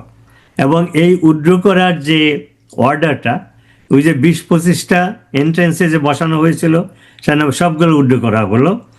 আরেকটা বসানো হয়েছিল ইয়েতে, ব্যারিকেড বা প্রতিরোধ বসানো হয়েছিল ওটা না, বনানীতে। কেন বসানো হয়েছিল? ওইখানে সেনাবাহিনীর কোনো ব্যারিকেড ছিল না। এই জন্য পুলিশ প্রধান যখন জানতে পারলো যে বনানীতে কোনো ব্যারিকেড নাই, ওইখান দিয়ে জনতা ঢাকার বাড়ি থেকে ঢুকতে পারে, সে তখন ওই যে কি বলে আইবিনা হারুন যে পুলিশ অফিসার, খুব বিখ্যাত বা কুখ্যাত হোয়াটএভার, তাকে অর্ডার দেয়, ডিবি হারুন বলে সে পরিচিত। ডিবি হারুনকে অর্ডার দেয়, তুমি বনানীতে একটা ব্যারিকেড করো। এগুলো মিডিয়াতে এসেছে, আমি বানাচ্ছি না, আমি ম্যানুফ্যাকচার করে মিথ্যা কথা বলতেছি না, এগুলো মিডিয়াতে এসেছে। ওইখান থেকে জেনে আমি আপনাদের সাথে আপনার কাছে এখন এখানে আমি শেষ করব এই পর্বটা। তো সেটা হলো, তখন যখন ডিবি হারুন পুলিশদের মোবিলাইজ করে ওইখানে বনানীতে ব্যারিকেড করলো, তখন সেখানে কয়েকজন আর্মি অফিসার আসলো, এসে বলল যে হারুন, এখানে আপনার ব্যারিকেড দেওয়ার কোনো দরকার নাই, আমরা সেনাবাহিনী এখানে এটা টেক কেয়ার করবে, আপনি চলে যান। ডিবি হারুন যখন চলে গেল, তখন বাকি পুলিশ যারা ছিল ওইখানে, তাদেরকে ওই সেনাবাহিনীর ওই 3 অফিসার বলল, তোমরাও চলে যাও, এখানে সেনাবাহিনী কন্ট্রোল করবে। সেনাবাহিনী সেখানে ব্যারিকেড বসায় না। এইভাবে 5ই আগস্টে সমস্ত মব ঢাকাতে ঢুকলো, এবং তাদের প্ল্যান ছিল কি, এখন তো সবাই মিডিয়াতে বলে যে শেখ হাসিনাকে হত্যা করা। তো আমি যে কথাটা বলতেছিলাম, যে এই যে নির্বাচনটা হচ্ছে, এটা অবৈধ সরকারের অবৈধ নির্বাচন, এবং এর ফলাফল কি হবে সেটা অলরেডি নির্ধারিত। কারণ রিগিংয়ের যে ব্যবস্থা হয়েছে, আপনি যদি অ্যালাউ করেন আমি এখানে থামতে পারি, কিন্তু রিগিংয়ের ব্যাপারে আমি বলতে পারবো। এটা পরে শুনবো। হ্যাঁ, এটা পরে বলে, প্রফেসর সাহেব যে বললেন যে রেজাল্ট কি হোক, রেজাল্ট কি হবে আমি জানি, সাংবাদিকরা জানে, সারা দুনিয়া জানে, যে ইউনূস রিগিং করে যে ফলাফল ঘটাবে সেটা এখন সারা বিশ্বের কাছে পরিচিত। কাজেই এই নির্বাচনটাই হবে বাংলাদেশের ধ্বংসের মূল কারণ। এবং ইউনূসের যে অবৈধ কাজ, বেআইনি কাজ, এবং আন্তর্জাতিক আইনের দণ্ড, মানে একজন লটার বলছে তার হয় ফাঁসি হবে, নয় মিনিমাম 5 বছর হবে, তার এই যে অপরাধ 18 মাসে করেছে, এইটা বন্ধ করার জন্য সে রিগিং করবে ইলেকশন, 12 তারিখ ইলেকশন নো ম্যাটার হোয়াট করবে, যাতে তার এই শাস্তি না হয়, সে আজীবন ক্ষমতায় থাকতে পারে। আমি এখানে থামলাম। প্রফেসর মহসিন পাটোয়ারি, আপনার কাছে আসার আগে আমি একটা জিনিস আমি নবী ভাইয়ের দৃষ্টি আকর্ষণ করতে চাই, কিন্তু নবী ভাইয়ের প্রশ্নের উত্তরটা আপনি পরে দিবেন। 5 আগস্ট শেখ হাসিনা সরকারের পতনের পর যে সরকারটি গঠিত হইল, সেই সরকার কিন্তু শেখ হাসিনার পতনও কিন্তু নর্মাল পতন না, কিন্তু অ্যাবনর্মাল পতন, ইউনোদের। তো এই গভর্নমেন্টটাও কিন্তু এক ধরনের অ্যাবনর্মাল গভর্নমেন্ট, কারণ এই গভর্নমেন্ট তো তখন যেহেতু অবৈধ সরকার না, পরিকল্পনা, ইলিগাল সরকার। আমি লিগ্যাল বলতে চাই না, যে এই সরকার আকাঙ্ক্ষিত ছিল না, আবার শেখ হাসিনার সরকারের পতনও আকাঙ্ক্ষিত ছিল না। হয়তো দেশে একটা আন্দোলন চলতেছিল, একটা অভ্যুত্থানের ছিল, এবং তিনি অ্যাবনর্মাল সিচুয়েশনে কিন্তু তিনি দেশ ছেড়ে চলে গেছেন। তো দেশের যে শূন্যতা, ডক্টর ইউনূস তো এখানে আসে বলছেন, নির্বাচনটা কারে দিয়ে আপনি করাবেন? নির্বাচন তো এর আগে নির্বাচন তো ধরেন আগে শাহাবুদ্দিন সাহেব নির্বাচন করছে স্বৈরাচারের এরশাদ পতনের পর, 90 দিনের একটা টাইম ফ্রেম ছিল, তাই না? তারপরে হাবিবুর রহমান সাহেব করলো, লুৎফর। আমি আপনার প্রশ্ন বুঝতে পারছি, আমি এমনিই বলতাম, তবে যেহেতু প্রশ্ন করছেন আমার কাছে স্পষ্ট। আচ্ছা, ওই প্রশ্নটার উত্তর আমি এটা আপনার কাছে পরে শুনি। আমি একটু প্রফেসর সাহেবের কাছ থেকে অবশ্যই ওনার কথা শুনবো আমরা। আমি বলি যে প্রফেসর ডক্টর পাটোয়ারি, আপনি এই যে নবী ভাই, ডক্টর নবী অনেক কথা বললেন, আমি আপনার দৃষ্টি আকর্ষণ করতেছি এই যে ঘটনাগুলি, যে অবৈধ সরকার, অবৈধ নির্বাচন বা এই সমস্ত, আপনি কি ভাবেন এগুলো নিয়ে? শুনেন, রাজনৈতিকভাবে নবী ভাই আমার কাছ থেকে অনেক অনেক বেশি অভিজ্ঞ। উনি রাজনীতি বুঝেন ভালো, উনি ওনার ভাবে উনি জিনিসটা বলেছেন। আমি ওনার কথা যেটা বলেছেন, আমি ওটার কোনো আমি কন্টেস্ট করবো না। এটা ওনার প্রকৃত উনি দিয়েছেন। উনি আমার কাছেও সাংঘাতিক রেসপেক্টেবল পারসন, রাইট? আমি যেটা মনে করি যে সার্কমস্ট্যান্সিয়াল একটা কথা আছে, যে সার্কমস্ট্যান্স, হুম। আমি যেটা বুঝি যে এই গণ আন্দোলনটা হয়েছে, এটা is a kind of regime change আন্দোলন, রাইট? রিভলিউশন না, এটা এটা একটা সরকার পরিবর্তনের একটা আন্দোলন, রাইট? হ্যাঁ, যদিও প্রথম শুরুটা কোটা আন্দোলন দেওয়া হয়েছিল। হ্যাঁ, এটা আন্দোলনে হয়েছে, আন্দোলন হয়ে এমন এক পর্যায়ে যেহেতু পূর্ববর্তী প্রাইম মিনিস্টারকে চলে যেতে হয়েছে, যেভাবে হোক উনি চলে গেছেন, একটা শূন্যতা তৈরি হয়েছে। এবং শূন্যতা তৈরি হওয়াতে যারা আন্দোলন করেছেন, আমি যেটা যেভাবে দেখি, তারা ইনিশিয়ালি চেয়েছিল একটা রিভলিউশনারি গভর্নমেন্ট করতে, রাইট? আমার যতটুকু ধারণা, কিন্তু আমার ধারণা মতে যে আমাদের মিলিটারি সিস্টেম যারা আর্মি, তারা ওটা রাজি হয়নি যে একটা রিভলিউশনারি গভর্নমেন্ট মানে এটা লং টার্ম একটা ব্যাপার। গভর্নমেন্ট আসবে, কোনো গন্ধ থাকবে না, মানুষের কোনো বাক স্বাধীনতা থাকবে না, তারা রিভলিউশনারি গভর্নমেন্ট একটা একটা একটা একটা কিছু করবে। সেই পরিপ্রেক্ষিতে যে কিছু মিলিটারি এবং কিছু রাজনৈতিক দলের সাথে আলোচনার সাপেক্ষে, যখন তারা রাজনৈতিক দল সেখানে আছে, মাইনাস আওয়ামী লীগ, রাইট? আওয়ামী লীগের লোক তো তখন ওখানে ছিল না, অনেকে চলে আসছে বাইরে, বিভিন্ন লোক লুকিয়ে আছে পরিবর্তন হওয়ার সাথে সাথে। তখন তারা এই এত শূন্যতা তো থাকতে পারে না, তখন তারা প্রফেসর ইউনূসকে দিয়ে এই জিনিসটা করেছেন আর কি। এখন যে বৈধতার প্রশ্ন যদি আপনি বলেন, তো বৈধতা তো আপনার অনেক কিছু এখানে বৈধ না, এটা সার্কমস্ট্যান্স ক্রিয়েট করছে, এটাই আমি বলবো। যেমন আপনার এই যে এখন যে নির্বাচনটা হচ্ছে, নির্বাচনে ইয়েটা যে জারি করা হয়েছে, আমি আলোচনা করলে দেখবেন ওখানে বলা নাই শাসনতন্ত্রের এত ধারা অনুযায়ী নির্বাচনটা দেওয়া হলো, সে কথাটা কিন্তু লেখা নেই, বুঝতে পারছেন? সুতরাং এটা একটা আনইউজুয়াল সার্কমস্ট্যান্সে সব জিনিসগুলো হচ্ছে কিন্তু, রাইট? এবং সেই আনইউজুয়াল সার্কমস্ট্যান্সটাকেই এখন অনেকে ইউজুয়াল বলে ধরছে, কারণ আমাদের তো কোনো অল্টারনেট কিছু নাই এই মুহূর্তে। সেটাই বলছিলাম। হ্যাঁ, আর যেটা উনি আরো অনেক কিছু বলেছেন যে হ্যাঁ, বর্তমান সরকার যেটা করেছে, প্রফেসর ইউনূস সরকার অনেক কিছু করেছে, যেটা আমার কাছেও খুব খারাপ লেগেছে, যে আপনি পে কমিশন করে আপনি চলে যাবেন 2 দিন পর। তারা বলেছে যে 12 তারিখ নির্বাচন হলে 17 তারিখের মধ্যে সরকার চলে আসবে, নতুন সরকার, রাইট? সেটা বলেছে আর কি। যদি চলে আসে, আপনি হাজার হাজার হাজার হাজার কোটি টাকা এই দায়ভার, হ্যাঁ, কতগুলো জিনিস করে গেছে, যে নবী ভাই বললো যে ইন্টারন্যাশনাল যে চুক্তিগুলো, তারপরে শিক্ষকদের প্রমোশন দেওয়া, তারপরে এই যে আপনার অনেক কিছু। আজকে তো ওয়াশিংটনে বোয়িং এর সঙ্গে যে কন্ট্রাক্টটা হয়েছে, এটা তো হিউজ কন্ট্রাক্ট। হ্যাঁ, অনেকগুলো জিনিস আসলে। এবং এটা নিয়ে আমি যতটুকু শুনেছি, ইভেন যারা প্রসপেক্টিভ, যে সামনে ইলেকশনে আসবে, কে আসবে, জামাত আসবে না বিএনপি আসবে, তাদের সাথেও জিনিসগুলো কনসালটেশন হয় নাই। এই জিনিসগুলো কিন্তু একটা কেন যেন একটা ফিসি মনে হচ্ছে আর কি। এই জিনিসগুলো এইভাবে না করলে, আরো কদিন অপেক্ষা করলে, 2 মাস অপেক্ষা করলে অসুবিধা কি, 1 মাস অপেক্ষা করলে অসুবিধাটা কি? এইভাবে অনেক কিছু জিনিসগুলো হয়ে গেছে আর কি। এতে করেই অনেকের মনে অনেক ধরনের সন্দেহ ডেভেলপ করেছেন আর কি। আর যে নবী ভাই যেটা বললেন যে উনি লাইফ লং থাকতে চান, এখন এটা যদি ওনারা বলেন 17 তারিখের মধ্যে ছেড়ে দিবে, হয়তো এমন হতে পারে জামাতের সাথে হয়তো এমন একটা আন্ডারস্ট্যান্ডিং থাকতে পারে, জামাত যদি ক্ষমতায় আসে ওনাকে হয়তো প্রেসিডেন্ট হিসেবে বানাতে পারে, রাখতে পারে।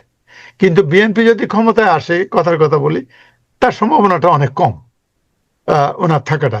তো এই জিনিসগুলো আমার মূল কথাটা হলো, এটা কিন্তু আনইউজুয়াল একটা জিনিস হয়েছে আর কি, আনইউজুয়াল সার্কমস্ট্যান্স। ওই আনইউজুয়াল সার্কমস্ট্যান্স জিনিসটা হয়েছে, আমাদের পছন্দ হোক না হোক, দেশটা তো চালাতে হবে। অন্ততপক্ষে মিলিটারি আসে নাই, এটাও একটা ভালো দিক। আমি কিন্তু মিলিটারিজমটা খুব একটা পছন্দ করি না। সময়টা উনি অনেক নিয়ে নিছেন, অনেক সময় নিয়ে যে সময়টা তার নেওয়া উচিত ছিল না, বা এই একটা অন্তর্বর্তীকালীন একটা ইন্টারিম গভর্নমেন্ট এত কিছুতে হস্তক্ষেপ করবে, এটা বোধহয় ঠিক হয় নাই তার। এটা ইভেন প্ল্যানিং কমিশন, অনেক কিছু প্ল্যানিং, এর মধ্যে কিছু নেপোটিজমের কথা আসছে। নবী ভাই তো বললেন ওই যে কত কোটি টাকা, কত 100 কোটি টাকার যে ট্যাক্স করা হয়েছে, তারপর নেপোটিজম আসছে, কত কোটি টাকা একনেকের যে ইয়েগুলো হয়েছে, ডিসিশন গুলো, তার মধ্যে 30 না 40% গেছে নাকি চিটাগং এর দিকে। না না, অনেক কিছু অনেক কিছু। তারপরে সংস্কার করার জন্য যে কমিটিগুলি করা হয়েছিল, যে পরিমাণ পয়সা তারা মানে নষ্ট করছে, মানে মানে মানে নষ্ট বলতে আমি বোঝাচ্ছি যে মিস ইউজ করছে, যেটা আজকে 5 স্টার হোটেলে খানা পিনার যে বিল, এইগুলিও শুনি কোটি কোটি টাকার। তো এই সমস্ত তো হয়েছে, এটা তো নবী ভাই যেটা বলছে, এই ঘটনাগুলি তো আসলে পর্যায়ক্রমে ঘটছে, এটা তো অস্বীকার করার কোনো উপায় নেই। আচ্ছা, কিন্তু ভাই, এই জিনিসটা হলো যে আমাদের এই জিনিসটা দেখতে হবে। হ্যাঁ, আমি পছন্দ করি না করি, রাইট? নবী ভাই বলছেন উনি একজন মুক্তিযোদ্ধা, রাইট? আমি একজন মুক্তিযোদ্ধার সংগঠক। আমি বিশ্বাস করি বঙ্গবন্ধু শেখ মুজিব জাতির জনক, তার তার ডাকেই আমরা সংগঠনে গেছি। যাই হোক, কথা হলো যে এখন অপশনটা কি দেশের জন্য, ওই পরিপ্রেক্ষিতে অপশনটা কি? আমি যদি নবী ভাই একটু এক্সপ্লেন করলে আমি আর একটু খুশি হব যে অপশনটা কি ছিল আমি নবী ভাইকে এটাই চাইছিলাম যে নবী ভাই, অপশনটা ওই কি, মুহূর্তে। অপশনটা কি? পরিকল্পিত, হ্যাঁ সেটাই। অপশনটা কি? তবে এতদিন থাকাটা ঠিক হয় নাই। তার মধ্যে তো আবার মধ্যে দেখেন অনেকে চাইছে যে আরো লম্বা থাকুক, আরে ইন্টারনেটে 5 বছর থাকুক, 5 বছর থাকে এই না, সব সংস্কার ওই করে সব তৈরি করো। ক্যাম্পেইন তো ডক্টর ইউনূস নিজেই করছে। সে বিভিন্ন লোক দেশে করাইছে। আপনার মনে আছে কি, ঈদগাহে তিনি নমাজ পড়তে গেছেন, ঈদের জামাত, সেখানে তিনি বলছে যে পাতানো লোক কিছু রেখে দিচ্ছে, যে বলছে যে স্যার আপনি থাকেন, আপনাকে আরো থাকতে হবে, আরো ইসে করতে হবে, এরকম হয়েছে। উনি অনেক গেম খেলছে, নো ডাউট, এটা না। আচ্ছা পাটোয়ারি ভাই, আপনাকে আমি আরেকটা প্রশ্ন করি, আমরা একেবারে শেষ পর্যায়ে। প্রিয় দর্শক, আপনারা দেখছেন রতন তালুকদার লাইভ। আমাদের সঙ্গে রয়েছেন নিউ ইয়র্ক সিটি ইউনিভার্সিটির প্রফেসর ডক্টর মহসিন পাটোয়ারি, এবং সঙ্গে রয়েছেন বিশিষ্ট বিজ্ঞানী, মুক্তিযোদ্ধা এবং যুক্তরাষ্ট্র বঙ্গবন্ধু পরিষদের দীর্ঘদিনের সভাপতি। এবং আরেকটি পরিচয়ের কথা বলি, সেটা হলো সাবেক প্রধানমন্ত্রী শেখ হাসিনার অত্যন্ত কাছের মানুষ, অত্যন্ত ঘনিষ্ঠজন হিসেবে পরিচিত ডক্টর নূর নবী। পাটোয়ারি সাহেব, কে পাশ করবে আচ্ছা, 2 দিন পরে? এটা এটা যে কে পাশ করবে জিনিসটা আসলে আমরা যদি ইদানিং পুল যদি দেখি আর কি, পুলগুলা ইভেন 2-3 দিন আগে যে পুলগুলা বাইরেছে, এটা কন্ট্রাডিক্টরি। একটা পুল বলছে যে বিএনপি আওয়ামী লীগের সাহায্য নিয়ে 66.3% ভোট পাবে, তাদের প্রেডিকশন হলো যে বিএনপি 208টা সিট পাবে, কেমন? আর জামাত পাবে 46-50, আর বাকিরা 17 দিয়েছেন। দ্যাট এটা প্রথমটা। হ্যাঁ। সেটাই। আরেকটা পুল যেটা রিসেন্টলি দেখলাম, ওতে বলা আছে যে খুবই ক্লোজ বলছে যে সিটের মধ্যে বিএনপি 101টা সিট গ্যারান্টিড মোরলেস, আর জামাতের 105টা সিট গ্যারান্টিড। হ্যাঁ, জামাতের পার্সেন্টেজও কিন্তু বিএনপির চেয়ে 1% বেশি। না, হ্যাঁ, আর ওটা বলছে যে পার্সেন্টেজের মধ্যে ওটা বলেছে যে আপনার 44.1% বিএনপি, 43.9% জামাত, কিন্তু ওর মধ্যে আপনার আছে, এরর আছে, মার্জিন এরর আছে 5 or 6%। হ্যাঁ, সেটা হচ্ছে এনসিপি।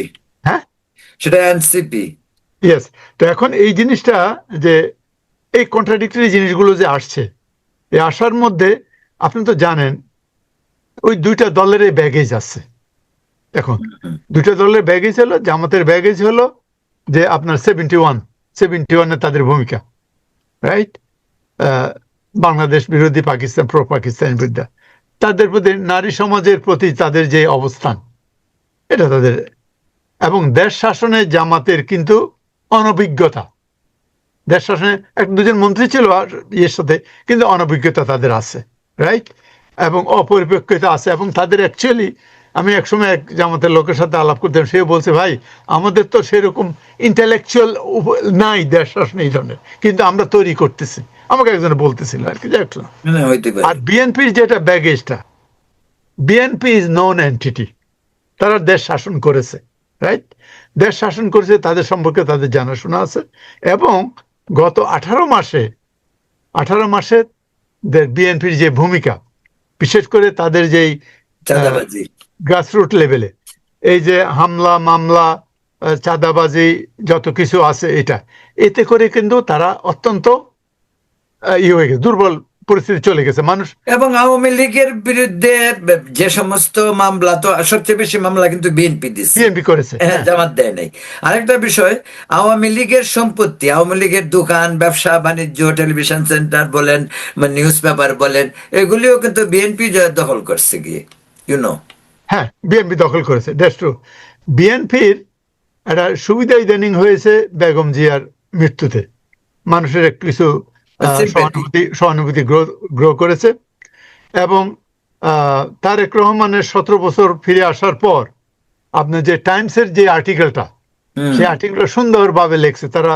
তার যে সেই হাওয়া ভবন থেকে খাম্বা থেকে শুরু করে তার যে দুর্নীতির কথা বলেছে, বলে শেষ পর্যন্ত এসে বলছে he is a kind of transformed person. 17 বছর থেকে ব্রিটিশে আমেরিকাতে ব্রিটেনে থেকে সে অনেক কিছু শিখেছে, এবং সে সেই যেই ইয়েটা পেয়েছে, সংবর্ধনা পেয়েছে, এবং তার কথাবার্তা, সে কথাবার্তা যে ব্যালেন্স করেছে, মুক্তিযুদ্ধের কথাও বলেছে, ওদিন দেশ স্বাধীন করার জন্য 71, আর 24 হলো স্বাধীনতা রক্ষার জন্য। সে এটাকে কিন্তু আর একটা বলে নাই, বুঝছেন না, কিন্তু আপনাকে একটা পাটোয়ারি ভাই, আপনি কি এটা মনে করেন না যে বিএনপি কিন্তু কোনোদিন রাজাকার কথাটা বলতো না তাদেরকে, কোনোদিন মুক্তিযুদ্ধের মানে যে জামাতের যে এই যে অপকর্ম, বিএনপি কিন্তু কখনোই সেটা প্রশ্ন তোলেনি। কিন্তু এখন বিএনপি যখন জামাতকে রাজাকার বলে, মুক্তিযুদ্ধের বিরুদ্ধে শক্তি বলে, এটা কিরকম মনে লাগে আপনার? এটা তো ভাই স্ট্র্যাটেজিক। তো এই আওয়ামী লীগের যে ভাই নই ভাই বলছে যে আওয়ামী লীগের একটা বিরাট ভোটিং ব্লক আছে, তাই না? এই যে ওই ভোট, ওটাই দিস ইজ স্ট্র্যাটেজিক। যে এই কথাগুলো বললে, 71, 90 মুক্তিযুদ্ধের কথা বললে, যা ওদের ভূমিকাটা যদি উঠে নিয়ে আসে, তাদের একটু হবে, আর আওয়ামী লীগের লোককে এন্টাইজ করা হবে নিয়ে আসা। এগুলো তো ইলেকশন তো ইজ এ স্ট্র্যাটেজি। এই স্ট্র্যাটেজিক পয়েন্ট অফ ভিউতে ওরা করেছে। কিন্তু এখন যেটা মনে হচ্ছে, কেউ বলে যে বিদেশি নাকি ভাবছে যে এটা হ্যাং পার্লামেন্ট হোক, তার মানে কেউ অ্যাবসোলিউট মেজরিটি যেন না পায়। তাই এই জিনিসটা we are waiting to see. বুঝতে পারছি না, দেশে যারা আলোচনা করে, যারা বিএনপি ভাবাপন্ন, তারা বলে ল্যান্ডস্লাইড ভিক্টরি বিএনপির, যারা জামাতের ভাবাপন্ন তারা বলে ল্যান্ডস্লাইড ভিক্টরি ফর জামাত। তো একটা জিনিস কিন্তু যখন বলতে শুনেছি, আমি শুনেছি আর কি, দু এক জায়গায় ফোন টোন করে বলে যে ভাই গ্রামের লোকরা বিশেষ করে আমরা তো আওয়ামী লীগকেও দেখছি, আমরা বিএনপিকেও দেখছি, এবার আমরা একটু হুজুরদের দেখতে চাই, জামাতদের, রাইট? আসলে এটা যে ক্ষমতায় না গেলে, ক্ষমতায় যাওয়ার আগে অল বেডস আর রোজেস, রাইট? অনেক সুন্দর সুন্দর কথা, অনেক সুন্দর সুন্দর প্রতিজ্ঞা, সবকিছু বলে, বাট ইন রিয়ালিটি আপনি পারবেন কিনা? কারণ এই যে বিরাট একটা সিভিল ব্যুরোক্রেসি, বাংলাদেশ গভর্নমেন্ট করে কারা? পলিটিশিয়ানরা করে না। Civil bureaucracy, military bureaucracy, business people, these are the three group of people control. Sheikh Hasina prime minister হোক, খালেদা জিয়া প্রাইম মিনিস্টার হোক, হুএভার প্রাইম মিনিস্টার হোক, এদের কথায় তাদেরকে চলতে হয়, কারণ এরাই সবকিছু কন্ট্রোল করে। হ্যাঁ, এই যে সেই জিনিসগুলো, সেই ব্যুরোক্রেসিটা এখনো রয়ে গেছে। সেই ব্যুরোক্রেসি চাইলেই, এবং জামাত যদি ক্ষমতায় আসে, হ্যাঁ, জামাতের কিছু লোক, অনেস্ট লোক আছে, গ্রাম অঞ্চলের লোক আছে, কিন্তু এই ব্যুরোক্রেসিকে হটানো আমি চিন্তা করছি কিন্তু কেওয়াস হয়ে যাবে কিনা আবার। কারণ how much they could do, যদি করতে না পারে, ওটা নবী ভাই এক্সপ্লেন করবে। যদি করতে না পারে তাহলে বুঝা দেখেন, বলছে এবার হুজুরদের দেখি, তখন হুজুররাও খারাপ হয়ে যাবে। তারা তো বলছে, তারা তো পারে নাই। It is a formidable task, I am telling you. সরকার আসা, গণতন্ত্র সত্যি প্রতিষ্ঠা করা, কথা বলা, দেশ চালানো ইজ না সোজা কথা না। কারণ এই যে তিনটা শক্তির কথা বললেন, এই তিনটা শক্তি, এই যে বিজনেসম্যানরা বলছেন আর শেখ হাসিনাকে আমরা শেষ পর্যন্ত আছি, তারা গিয়ে আবার এখানে দেখা করে না। সব কিছু এটা, এই গ্রুপগুলো হলো অপরচুনিস্ট গ্রুপ। আর আমাদের তো মিডল ক্লাস, আমাদের সমাজগুলোই তো আসলে ফিলোসফিক্যালি বলতে গেলে অপরচুনিস্ট কাইন্ড অফ থিং।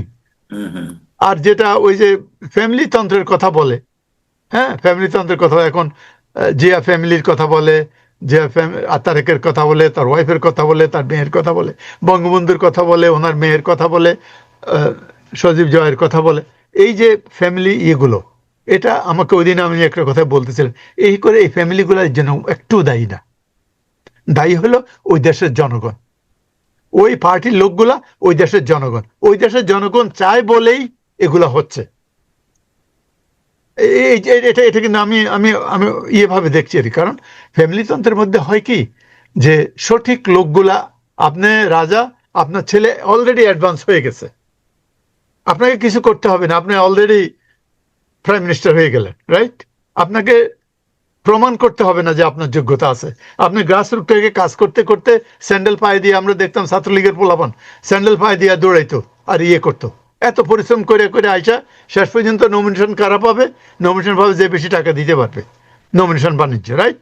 হ্যাঁ, আর তুই জিততে পারবি না, ওরে দিয়ে জিতাবো, ওর তোর টাকা নেই। আমি যে এই জিনিসগুলো বলতেছি এগুলো আমরা অনেক আলোচনা করতে পারি, কিন্তু আমাদের পরিস্থিতিটা, আমাদের সত্যিকার জনগণকে শিক্ষিত করা, ডেমোক্রেসি কি সেই জিনিসটা বোঝানো, এগুলার পরিপ্রেক্ষিতে ইকোনমিক আপলিফমেন্ট, আনএমপ্লয়মেন্ট, এইসব জিনিসগুলো কোন সরকার এসে করতে পারবে? হ্যাঁ, 100% করা সম্ভব না, কারণ আমাদের সেই ম্যাসিভ ইকোনমি নাই। তার মধ্যে আমাদের যে করাপশন এভরি স্টেপে, এই অল ক্যাটাগরিতে কিন্তু আছে, একদম নিচ থেকে উপর পর্যন্ত, নিচ থেকে। আর মাথা পচা শুরু হয়, মাছের মাথা পচা শুরু হয় মাথা থেকে, রাইট? আমাদের মাথা থেকে সব জায়গায় সব সব করে টাকা ছাড়া তো কিছু হয় না, সবাই টাকার দিকে চলে। চাঁদাবাজের টাকা নিচের থেকে, কারণ বাজার থেকে শুরু করে উপর পর্যন্ত যায়। হ্যাঁ, এই জিনিসগুলো সমাজের পরিবর্তন। সেই জন্য কিছু কিছু লোক কমিউনিস্ট পার্টির উপরে কিছু লোকের ফেথ ছিল যে তারা অনেস্ট, তারা সিস্টেমেটিক, তারা করে। এখন জামাত আগে আসছে অনেকের হেল্প নিয়ে, বিদেশি হেল্প নিয়ে, এই সেই নিয়ে একটা এজেন্ডা নিয়ে আসছে। আর আমাদের কাছে মানে আমেরিকার কাছে জামাত এখন মডারেট ইসলাম বলে, ইসলাম, মডারেট মুসলিম, হ্যাঁ মনে করে অর্গানাইজ, এদের দিয়ে এক্সট্রিম ইসলামকে হটানো যাবে হয়তো। কারণ মুসলমান কান্ট্রি একটা, third largest Muslim country in the world, সুতরাং ওয়েস্টার্ন কান্ট্রিগুলোর একটা নজর আছে এখানকার পলিটিক্সের উপরে, হ্যাঁ, এটা ডেমোগ্রাফির উপরে একটা ভালো ইস্যু আছে, নজর আছে, এখানকার বিজনেসের ব্যাপার আছে, জিও পলিটিক্যাল রিজিয়নের একটা ইস্যু আছে, চায়না ভার্সেস আমেরিকা, এইসব। হ্যাঁ, এরপরে বৃহৎ বৃহৎ মুসলিম দেশ ইন্দোনেশিয়াও খুব একটা বেশি দূর না আমাদের আমাদের এখান থেকে। তো এই রিজনে তো অনেক, যদি আপনি ডেমোগ্রাফিক মুসলিম পপুলেশন দেখেন তাহলে পাকিস্তান, বাংলাদেশ এবং ইন্দোনেশিয়া, যে এই যে রিজন যেটাকে সাউথ ইস্ট এশিয়া মধ্যে পড়ে, সেটা তো আসলে অন্যদের দৃষ্টিতে খুবই মানে সিগনিফিকেন্স একটা ইসে, মানে বোঝা যায় আর কি, যে একটা জিনিস কি, আমি আমি American now, right? I am American, কিন্তু আমার জন্ম ওখান থেকে হয়েছে, বুঝছেন? বিশ্ববিদ্যালয়ে পড়াশোনা ঢাকা বিশ্ববিদ্যালয়ের শিক্ষক থেকে শুরু হয়েছে। আমরা কি চাই? আমরা চাই দেশটা একটু ভালো হোক, দেশটা ভালো হোক, আমাদের আত্মীয়স্বজন আছে, শান্তি মতো ঘুরুক। দেশের প্রোগ্রেস যে হয়েছে আমি অস্বীকার করি না। ঢাকা আপনি যদি যান, আমরা যাইতে এক সময় আমরা সাবান, কফি এগুলো নিয়ে যেতাম। এখন ঢাকা যে কোনো একটা স্টোরে গেলে you will get everything in the world. ঢাকাকে চেনা যায় না এখন, কেন জানা? প্রোগ্রেস হয়েছে। তারেক রহমান গিয়েও নাকি চিনে না ঢাকা শহর, কোথায় এই 17-18 বছরে তো একটা ব্যাপক উন্নয়ন হয়েছে। আমরা ভালো চাই, রাজনীতির ঊর্ধ্বে উঠে দেশটা যেভাবে ভালো হবে সেটা ভালো হবে। ভালো হলে দেন সুস্থ রাজনীতি করো সবাই, জনগণ যাকে চায় আসুক, রাইট? আপনি কিন্তু বললেন না কে জয়ী হইতেছে। জয়ী আমার কাছে মনে হচ্ছে, আমার মনে হয় শেষ পর্যন্ত বিএনপি জিততে পারে, কিন্তু বিএনপি ওই যে বল 2/3 মেজরিটি অ্যাবসলিউট নাও পেতে পারে। আর জামাত যতটুকু তারা বলুক, আমার কাছে জামাত যে অ্যাবসলিউটলি জিতবে আমার কাছে ওটা মনে হয় না। কোন ধরনের আপনার কাছে কোনো রিগিং হইতে পারে মনে হয় না? কোন রিগিং? রিগিং এখন কে যেন বলতেছিল যে ব্যালটের মধ্যে কোনো সিরিয়াল নাম্বার নাকি নাই। এখন কিভাবে রিগিং হতে পারে কিনা, যদি এটা বিরাট একটা ইয়ের মধ্যে হয়, ইলেকশন ইঞ্জিনিয়ারিং এর মধ্যে হয়, একটা পার্টিকে জেতানোর জন্য যদি হয়, সেটা করতে পারে, সেটা সরকার ইন প্লেস চাইলে করতে পারে। তবে একটা জিনিস এখানে আছে, জামাত তো অনেকটা মানে পার্ট অফ ইউনুস গভর্নমেন্ট। হ্যাঁ, তবে একটা জিনিস এখানে আছে, দুইটা দল তো কাছাকাছি, বিএনপির লোকেরাও গ্রাম পর্যায়ে আছে। যখন দুইটা কম্পিটিটিভ দল হয় তখন কিন্তু রিগিং গুলা কম হয়, কারণ আপনি কিছু করলে আমি ধরবো, আমি কিছু করলে আপনি ধরবেন, তখন তো মারামারি হবে। তাহলে এটা একটা হতে পারে, তখন তো মারামারি হবে, তাহলে তখন মারামারি হবে হয়তো, তখন ভীষণ মারামারি হতে পারে। অনেক অনেক ধন্যবাদ আপনাকে। আমরা না না ঠিক আছে, নবী ভাইয়ের কাছ থেকে শুনতে চাই যে নির্বাচনে কে পাশ করবে। নবী ভাই বলেন আপনি। আমি এটার জবাব খুবই সিম্পল ভাবে দিব, সেটা হলো ইউনুস যাকে চাইবে সেই জিতবে। কারণ ইলেকশনে ইউনুস সমস্ত রিগিং এর সমস্ত ব্যবস্থা করে রেখেছে।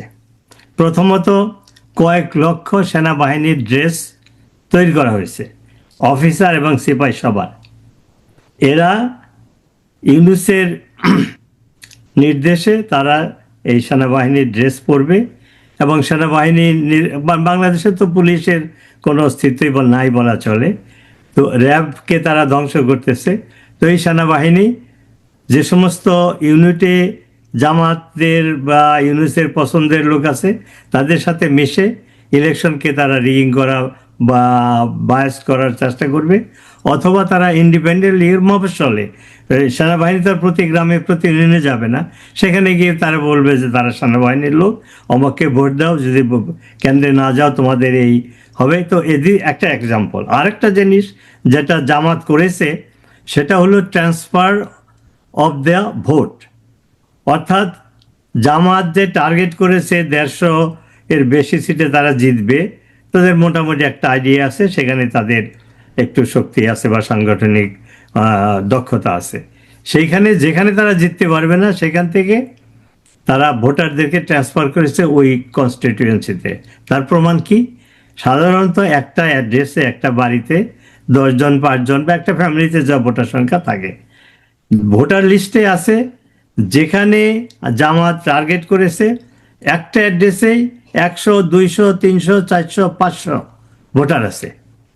এটা রিগিংয়ের জন্য একটা রাস্তা। আচ্ছা, আরেকটা, বাংলাদেশে মনে করেন 60টা না 64টা ডিস্ট্রিক্ট আছে, সেখানে মেজরিটি ডিস্ট্রিক্টের যে ডিস্ট্রিক্ট কমিশনার তারা হলো বিএনপির লোক অথবা কি বলে মেজরিটি এই 64-এর ভিতরে বোধ হয় মেজরিটি ডিসি, কিন্তু 52 বোধ হয় জামাতপন্থী, বাকিটা বিএনপি। এবং ডিসিরাও কিন্তু নবী ভাই, আমি তাকে বললাম, ডিসির কথাই বললাম, যে 64 ডিস্ট্রিক্টে যে এরাই হলো ইলেকশন রিটার্নিং অফিসার এদেরকে বলে। আপনি তো প্রসেস জানেন যে প্রত্যেকটা ইউনিয়ন থানা যেখানে ভোটাভুটি হবে সেটা থানায় কাউন্ট হবে, সেখান থেকে ডিস্ট্রিক্টে, আর ফাইনাল ভোটটা কাউন্ট হবে এই ডিস্ট্রিক্ট অফিসে, ডিসির অফিসে। সেখানে কি হচ্ছে, প্রফেসর সাহেব একটু উল্লেখ করেছেন, সেখানে বিশেষ করে জুলাই সনদের যে ব্যালটটা, সেই ব্যালটে আপনি মুদির দোকান থেকে শুরু করে ঢাকায় সব জায়গায় পাওয়া যাচ্ছে। এছাড়া ওই যে সরকারি প্রেসকে কি বলে, বিজেপি না কি প্রেস বলে, সেই প্রেসে এই জুলাই সনদের ছাপা হচ্ছে এক্স্যাক্টলি একই কপি। এবং যে ডিসি মানে রিটার্নিং অফিসার যে সিল দিবে, সে সিলটাও আমাকে কয়দিন আগে কল করলো, সেটা জয়দেবপুরে পাওয়া যাচ্ছে। তো অর্থাৎ ফাইনালি যে ভোটটা কাউন্ট হবে, আপনারা এতক্ষণ আলোচনা করছিলেন পোলিংয়ে কে জিতবে কে, এগুলো ইররিলেভেন্ট এই জন্য যে যদি 10%ও ভোটে পড়ে, যদি 80% ভোটও জামাত পায়, অথবা 90% ভোটে যদি বিএনপি পায়, ইউনূস এর সাথে যায় যে পার্টি ডিল হবে তাকেই সে ওই 10% বা 90% ভোট তার পক্ষে দেখাবে। কারণ আমি যে বললাম যে সে দেশটাকে ধ্বংস করার জন্য দেশের সার্বভৌমত্ব যত চুক্তি সব তাকে যারা সাপোর্ট করবে, এখন আমেরিকাকে এই কলকে একটা চুক্তি দিয়েছে ইসি মানে ইকোনমিক কাউন্সিলে কত কোটি টাকার, 1200 না 1300 কোটি টাকার প্রজেক্ট অ্যাপ্রুভ করেছে। এই সরকার তো থাকার কথা না, পরবর্তী সরকার এসে এগুলো করবে। এই সরকারের যে একজন বাণিজ্য মন্ত্রী বশির না বাসার, ওই যে আকিজ বিড়ির মালিক, সে বলছে মেট্রো রেল ধ্বংস করা উচিত, এগুলোর দরকার নেই বাংলাদেশে, কেবল হাইওয়ের দরকার নেই, এগুলো ধ্বংস করা উচিত। অর্থাৎ ইউনূস এবং তার সরকারের পদ্মা সেতু করাও ঠিক হয় না। হ্যাঁ, পদ্মা সেতুর কথা বলতে যাচ্ছিলাম, পদ্মা সেতুর দরকার নাই। তো এই ইউনূস এবং তার সরকার বাংলাদেশটাকে ধ্বংস করার জন্য তারা নির্বাচিত হয়েছে, নিয়োগপ্রাপ্ত হয়েছে। কেন আমি এই কথা বারবার বলতেছি, যে ধরেন রিজিম চেঞ্জ তো বাংলাদেশের 54 বছরে 4-5 বার হয়েছে। কেউ কি এসে বঙ্গবন্ধুর মূর্তি ভেঙেছে? কেউ কি এসে মুক্তিযুদ্ধের ইতিহাস চেঞ্জ করেছে? কেউ কি এসে মুক্তিযোদ্ধাদের গলায় জুতা পরিয়ে প্যারেড করেছে? কোনো রিজিমে কি চেঞ্জের সময় এই যে একজন দুজন মেধাবী মুক্তিযোদ্ধা যারা তাদের মেধার বলে চিফ ইলেকশন কমিশনার হয়েছিল, চিফ জাস্টিস হয়েছিল, চিফ জাস্টিস রফিক নাকি, তুমি হয়তো জানবে নামটা বলতে, তার গলায় জুতা জুতা দেওয়া হয়েছে। এই দুজন, রফিকুল ইসলাম সাহেব, হ্যাঁ, হ্যাঁ, তাদের গলায় জুতা দেওয়া হয়েছে, তাদেরকে ইনসাল্ট করা হয়েছে, তাদের কোর্টে দেওয়া হয়েছে। চিফ জাস্টিসকে হ্যান্ডকাপ পরিয়ে কোর্টে নেওয়া হয়েছে। কোর্টে আওয়ামী লীগের আমু ভাই থেকে শুরু করে সিনিয়র আওয়ামী লীগ নেতা যারা, তাদেরকে কোর্টে ইনসাল্ট করা হয়েছে। কোর্ট হলো এমন একটা জায়গা, সব অপরাধের নিরাপদ স্থান। তো এই যে ঘটনাগুলো ঘটতেছে, আপনারা যদি এটাকে না স্বাভাবিক বলেন যে এটা একটা স্বাভাবিক পরিস্থিতি বা অস্বাভাবিক পরিস্থিতি, তা না। এটা প্ল্যান করে বাংলাদেশকে ৭১-এ পরাজিত শক্তি যারা, কারণ বৃহৎ শক্তি যারা মোরল, তারা কখনো তাদের পরাজয় মেনে নেয় না, 50 বছর হলে প্রতিশোধ নেওয়ার চেষ্টা করে। এই যে ডোনাল্ড ট্রাম্প, আমেরিকার প্রেসিডেন্ট, সে বলেছে আমেরিকার একটা এজেন্সি থেকে 2024-এ $29 মিলিয়ন গিয়েছে বাংলাদেশে ডাইরেক্টলি, 21 মিলিয়ন গিয়েছে বাংলাদেশে ভারতের মাধ্যমে। অর্থাৎ আমেরিকার একটা এজেন্সিতে একটা বছরে $50 মিলিয়ন গিয়েছে রেজিম চেঞ্জের জন্য। এছাড়া তো আমেরিকার আরও দুটো রেজিম চেঞ্জ এজেন্সির কথা আমরা জানি, একটা ডিপ স্টেট আর একটা হলো IRI, ডিএনসি পাস আছে। অর্থাৎ আপনি এই যে ক্যাশগুলো বাংলাদেশে গিয়েছে, আমি একটা টকশোতে শুনেছি যে শেখ হাসিনা সরকারকে ক্ষমতাচ্যুত করার জন্য 16 বছরে $200 মিলিয়ন খরচ হয়েছে। ডোনাল্ড ট্রাম্পের হিসাবে এক বছরেই $50 মিলিয়ন। তো এই টাকাগুলো কোথায় গেছে? এগুলো কি আকাশে গিয়েছে না বঙ্গোপসাগরে গিয়েছে? এগুলো, এই ক্যাশগুলো বাংলাদেশের মানুষের পকেটে গিয়েছে। কাদের পকেটে গিয়েছে? এই টাকা দিয়ে টোকাইদেরকে হায়ার করা হয়েছে, এই টাকা দিয়ে সন্ত্রাসীদেরকে হায়ার করা হয়েছে, এই টাকা দিয়ে যে সমস্ত ছাত্রদের খাবার পয়সা ছিল না টিউশনি করতো, যাদের জুতা কেনার পয়সা ছিল না স্যান্ডেল পরতো, তাদেরকে দেওয়া হয়েছে। তারা ক্ষমতায় গিয়ে কোটি কোটি টাকার মালিক হয়েছে। অর্থাৎ আপনারা যে হালকাভাবেই বলেন ইট ইজ এ গ্রেট মিস্টেক, এটাকে বিপ্লব বলা, এটাকে রেজিম চেঞ্জ করা, এটা হলো একটা সন্ত্রাসী এর মাধ্যমে বৃহৎ শক্তি ৭১-এ যারা পরাজিত হয়েছিল দেশি বিদেশি, তারা আমাদের স্বাধীনতাকে হরণ করার জন্য, বাংলাদেশকে একটি পাকিস্তান বানানোর জন্য এই ষড়যন্ত্র করা হয়েছে। এটা একটা ষড়যন্ত্র, এবং এই যে 2 দিন পরে যে ইলেকশনটা হবে, এটাও সেই ষড়যন্ত্রের অংশ।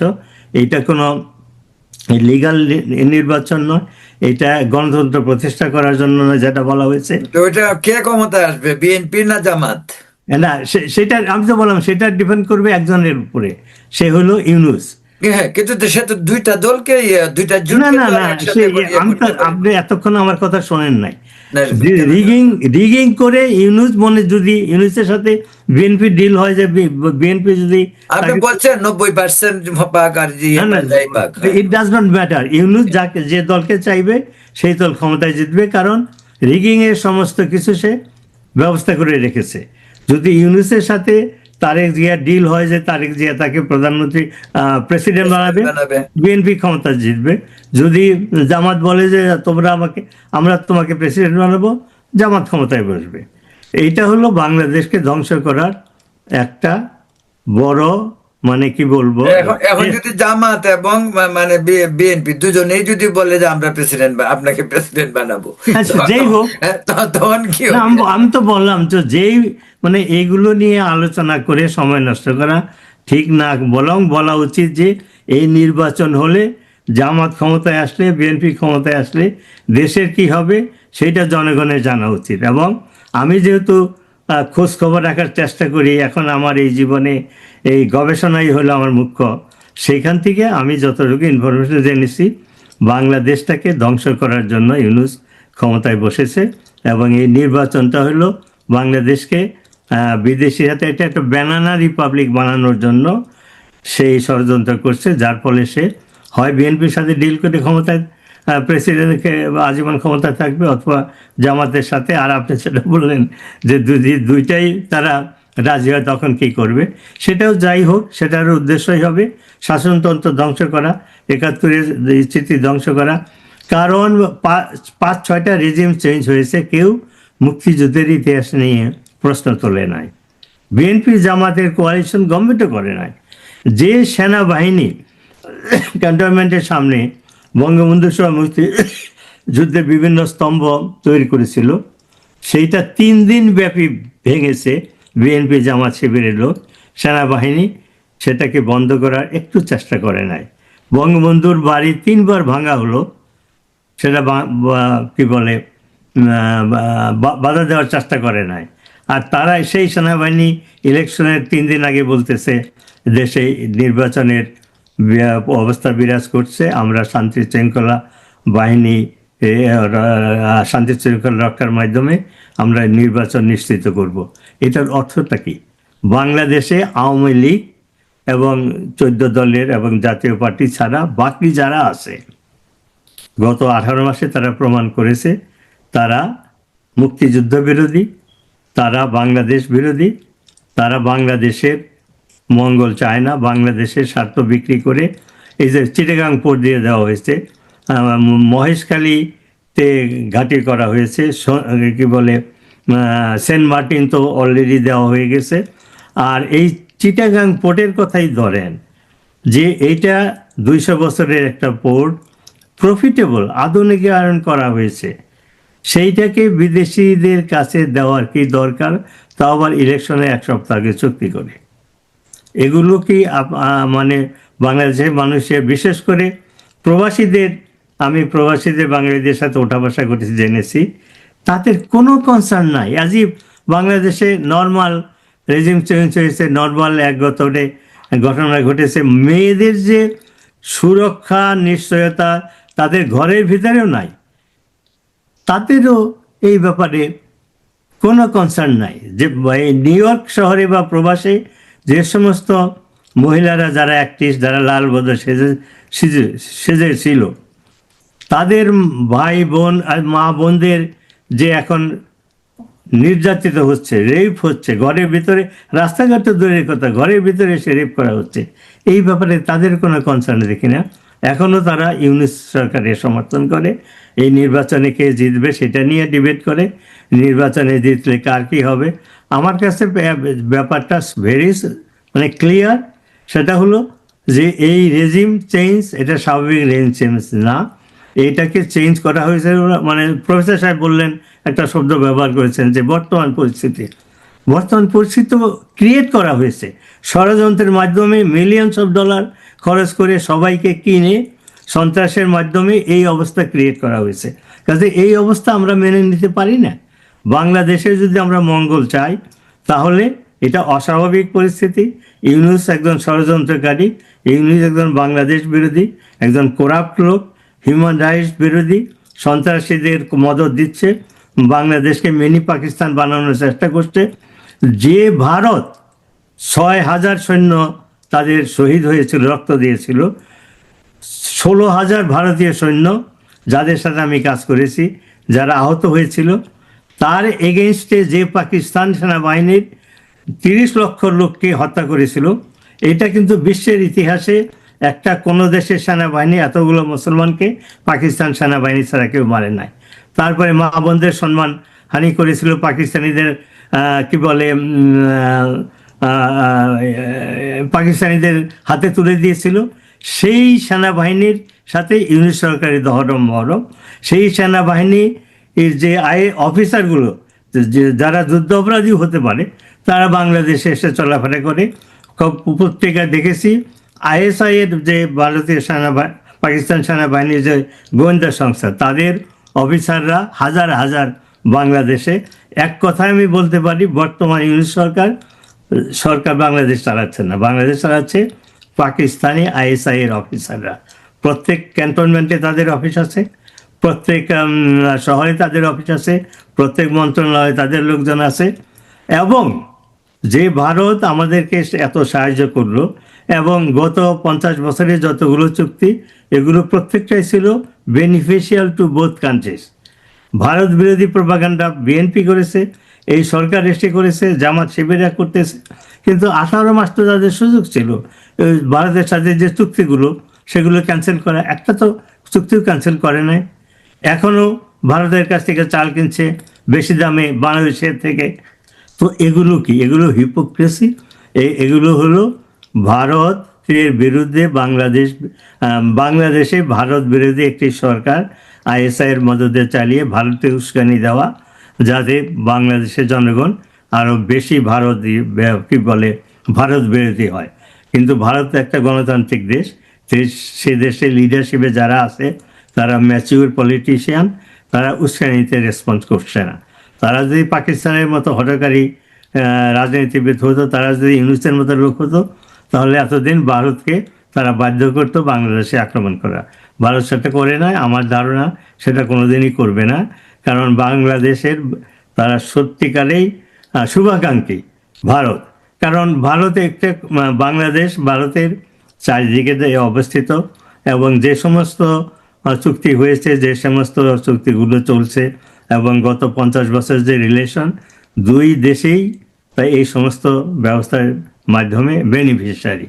কিন্তু ইউনূস সরকার চেষ্টা করছে, এবং এই আমাদের সেনাবাহিনী পাকিস্তানিদের প্ররোচনায় চেষ্টা করছে ভারতের সাথে একটা সামরিক জিনিসটা চেষ্টা করে, তাহলে এই নির্বাচনের থেকে অ্যাটেনশন ডাইভার্ট করা, অথবা নির্বাচনের ফলাফল যাই হোক না কেন ভারত বিরোধী একটি সরকার বাংলাদেশে প্রতিষ্ঠা করা, এটা ভারত তার জাতীয় স্বার্থে মেনে নেবে না। তাদেরও ধৈর্যের একটা সীমা আছে। তো 12 তারিখের নির্বাচনে কি হয় সেটা একটা ক্রুশিয়াল ঘটনা। বাংলাদেশের ইতিহাস কোন দিকে যাবে, বাংলাদেশ আদৌ টিকবে কিনা, এবং এই যে চুক্তিগুলো ইউনিট সরকার করেছে আমেরিকার সাথে, চায়নার সাথে, বাংলাদেশের মতো দরিদ্র দেশে এতগুলো বোয়িং কেনার দরকার আছে? এটা কেন করা হচ্ছে? টার্কি থেকে ড্রোন কেনা হচ্ছে, ড্রোন ফ্যাক্টরি বানানো হচ্ছে ভারতের সাথে, যেখানে একটা ইকোনমিক জোন করার কথা ছিল লাকসাম না কোথায় যেন, সেটা চেঞ্জ করে একটা মিলিটারি, চায়না এবং তুর্কির মাধ্যমে সেখানে একটা ড্রোন মিলিটারি যন্ত্রপাতি বানানোর জন্য চেষ্টা করছে। বাংলাদেশ কেন অ্যাফোর্ড টু ডু দিস? তো এগুলোর থেকে অ্যাটেনশন ডাইভার্ট করার জন্য আমরা এই যে এই ইলেকশনে কে জিতবে, পোলে কি বলে, একটা অপ্রস্তুতি বলে, একটা ভ্যাকুয়াম সৃষ্টি হয়েছে, সেখানে এগুলো মেনে নিতে হবে। আমি এগুলো বিশ্বাস করি না।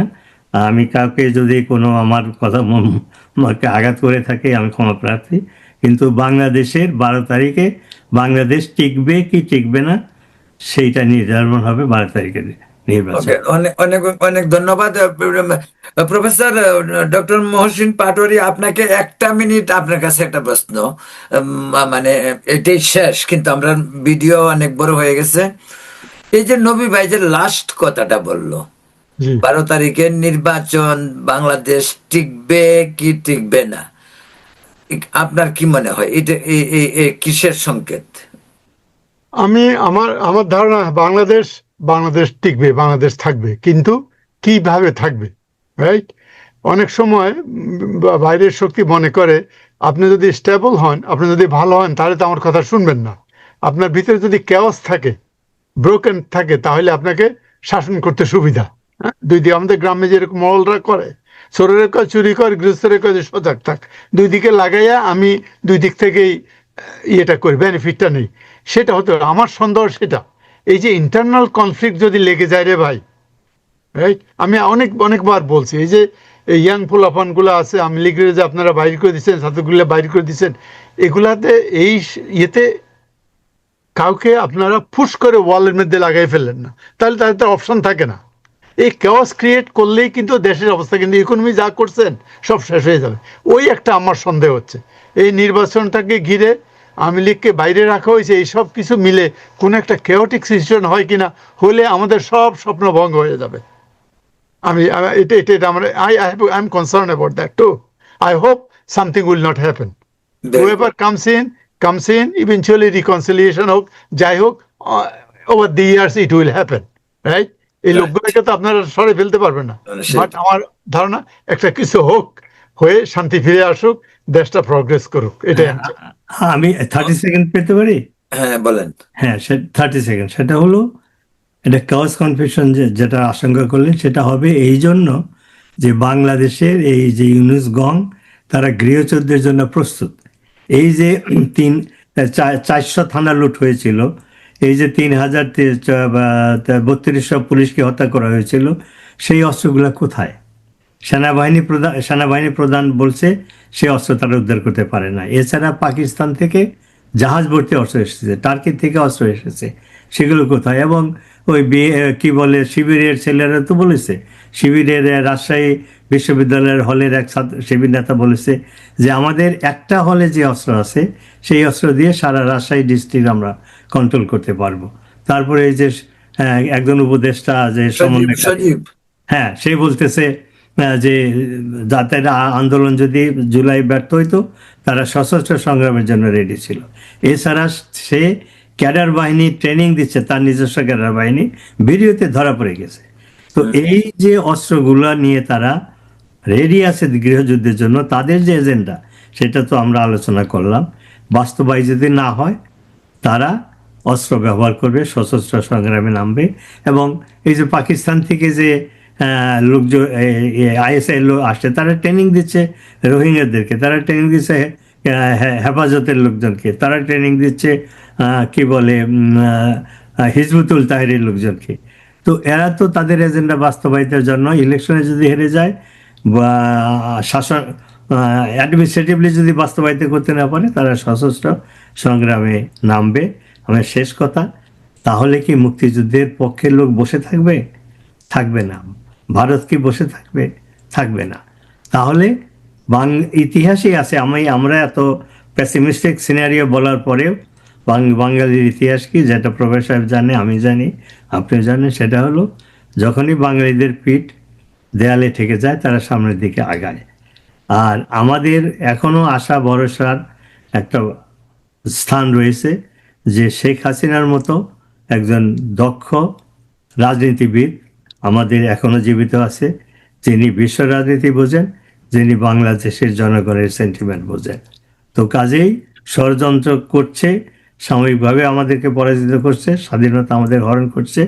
তা আমি অগণিত মুক্তিযুদ্ধের পক্ষের নির্যাতিত কর্মীদের পক্ষে বলে আমি আজকে শেষ করব, সেটা হলো যে যত ষড়যন্ত্রই হোক না কেন, আপনাদের নির্যাতনের যতই বাড়ুক না কেন, যত দীর্ঘায়িত হোক না কেন, জয় আমাদের হবেই। শুধু আমরা বলতে পারছি না দিনক্ষণ। হয়তো আমাদের তাদের ষড়যন্ত্র সার্থক হলে বাস্তবায়িত হলে আমাদের সাফারিংটা প্রলং হবে, কিন্তু জয় আমাদের হবে। জয় বাংলা, জয় বঙ্গবন্ধু। ধন্যবাদ ডক্টর নবীদ, ধন্যবাদ ডক্টর পাটোয়ারি, আপনাদেরকে অনেক অনেক ধন্যবাদ জানাচ্ছি। আবার একদিন আপনাদের সঙ্গে কথা হবে। এই পর্যন্ত ভালো থাকুন, সুস্থ থাকুন। প্রিয় দর্শক আজ এখানে শেষ করছি। ধন্যবাদ এবং নিউ ইয়র্ক থেকে আপনাদেরকে সুস্থতা কামনা করছি।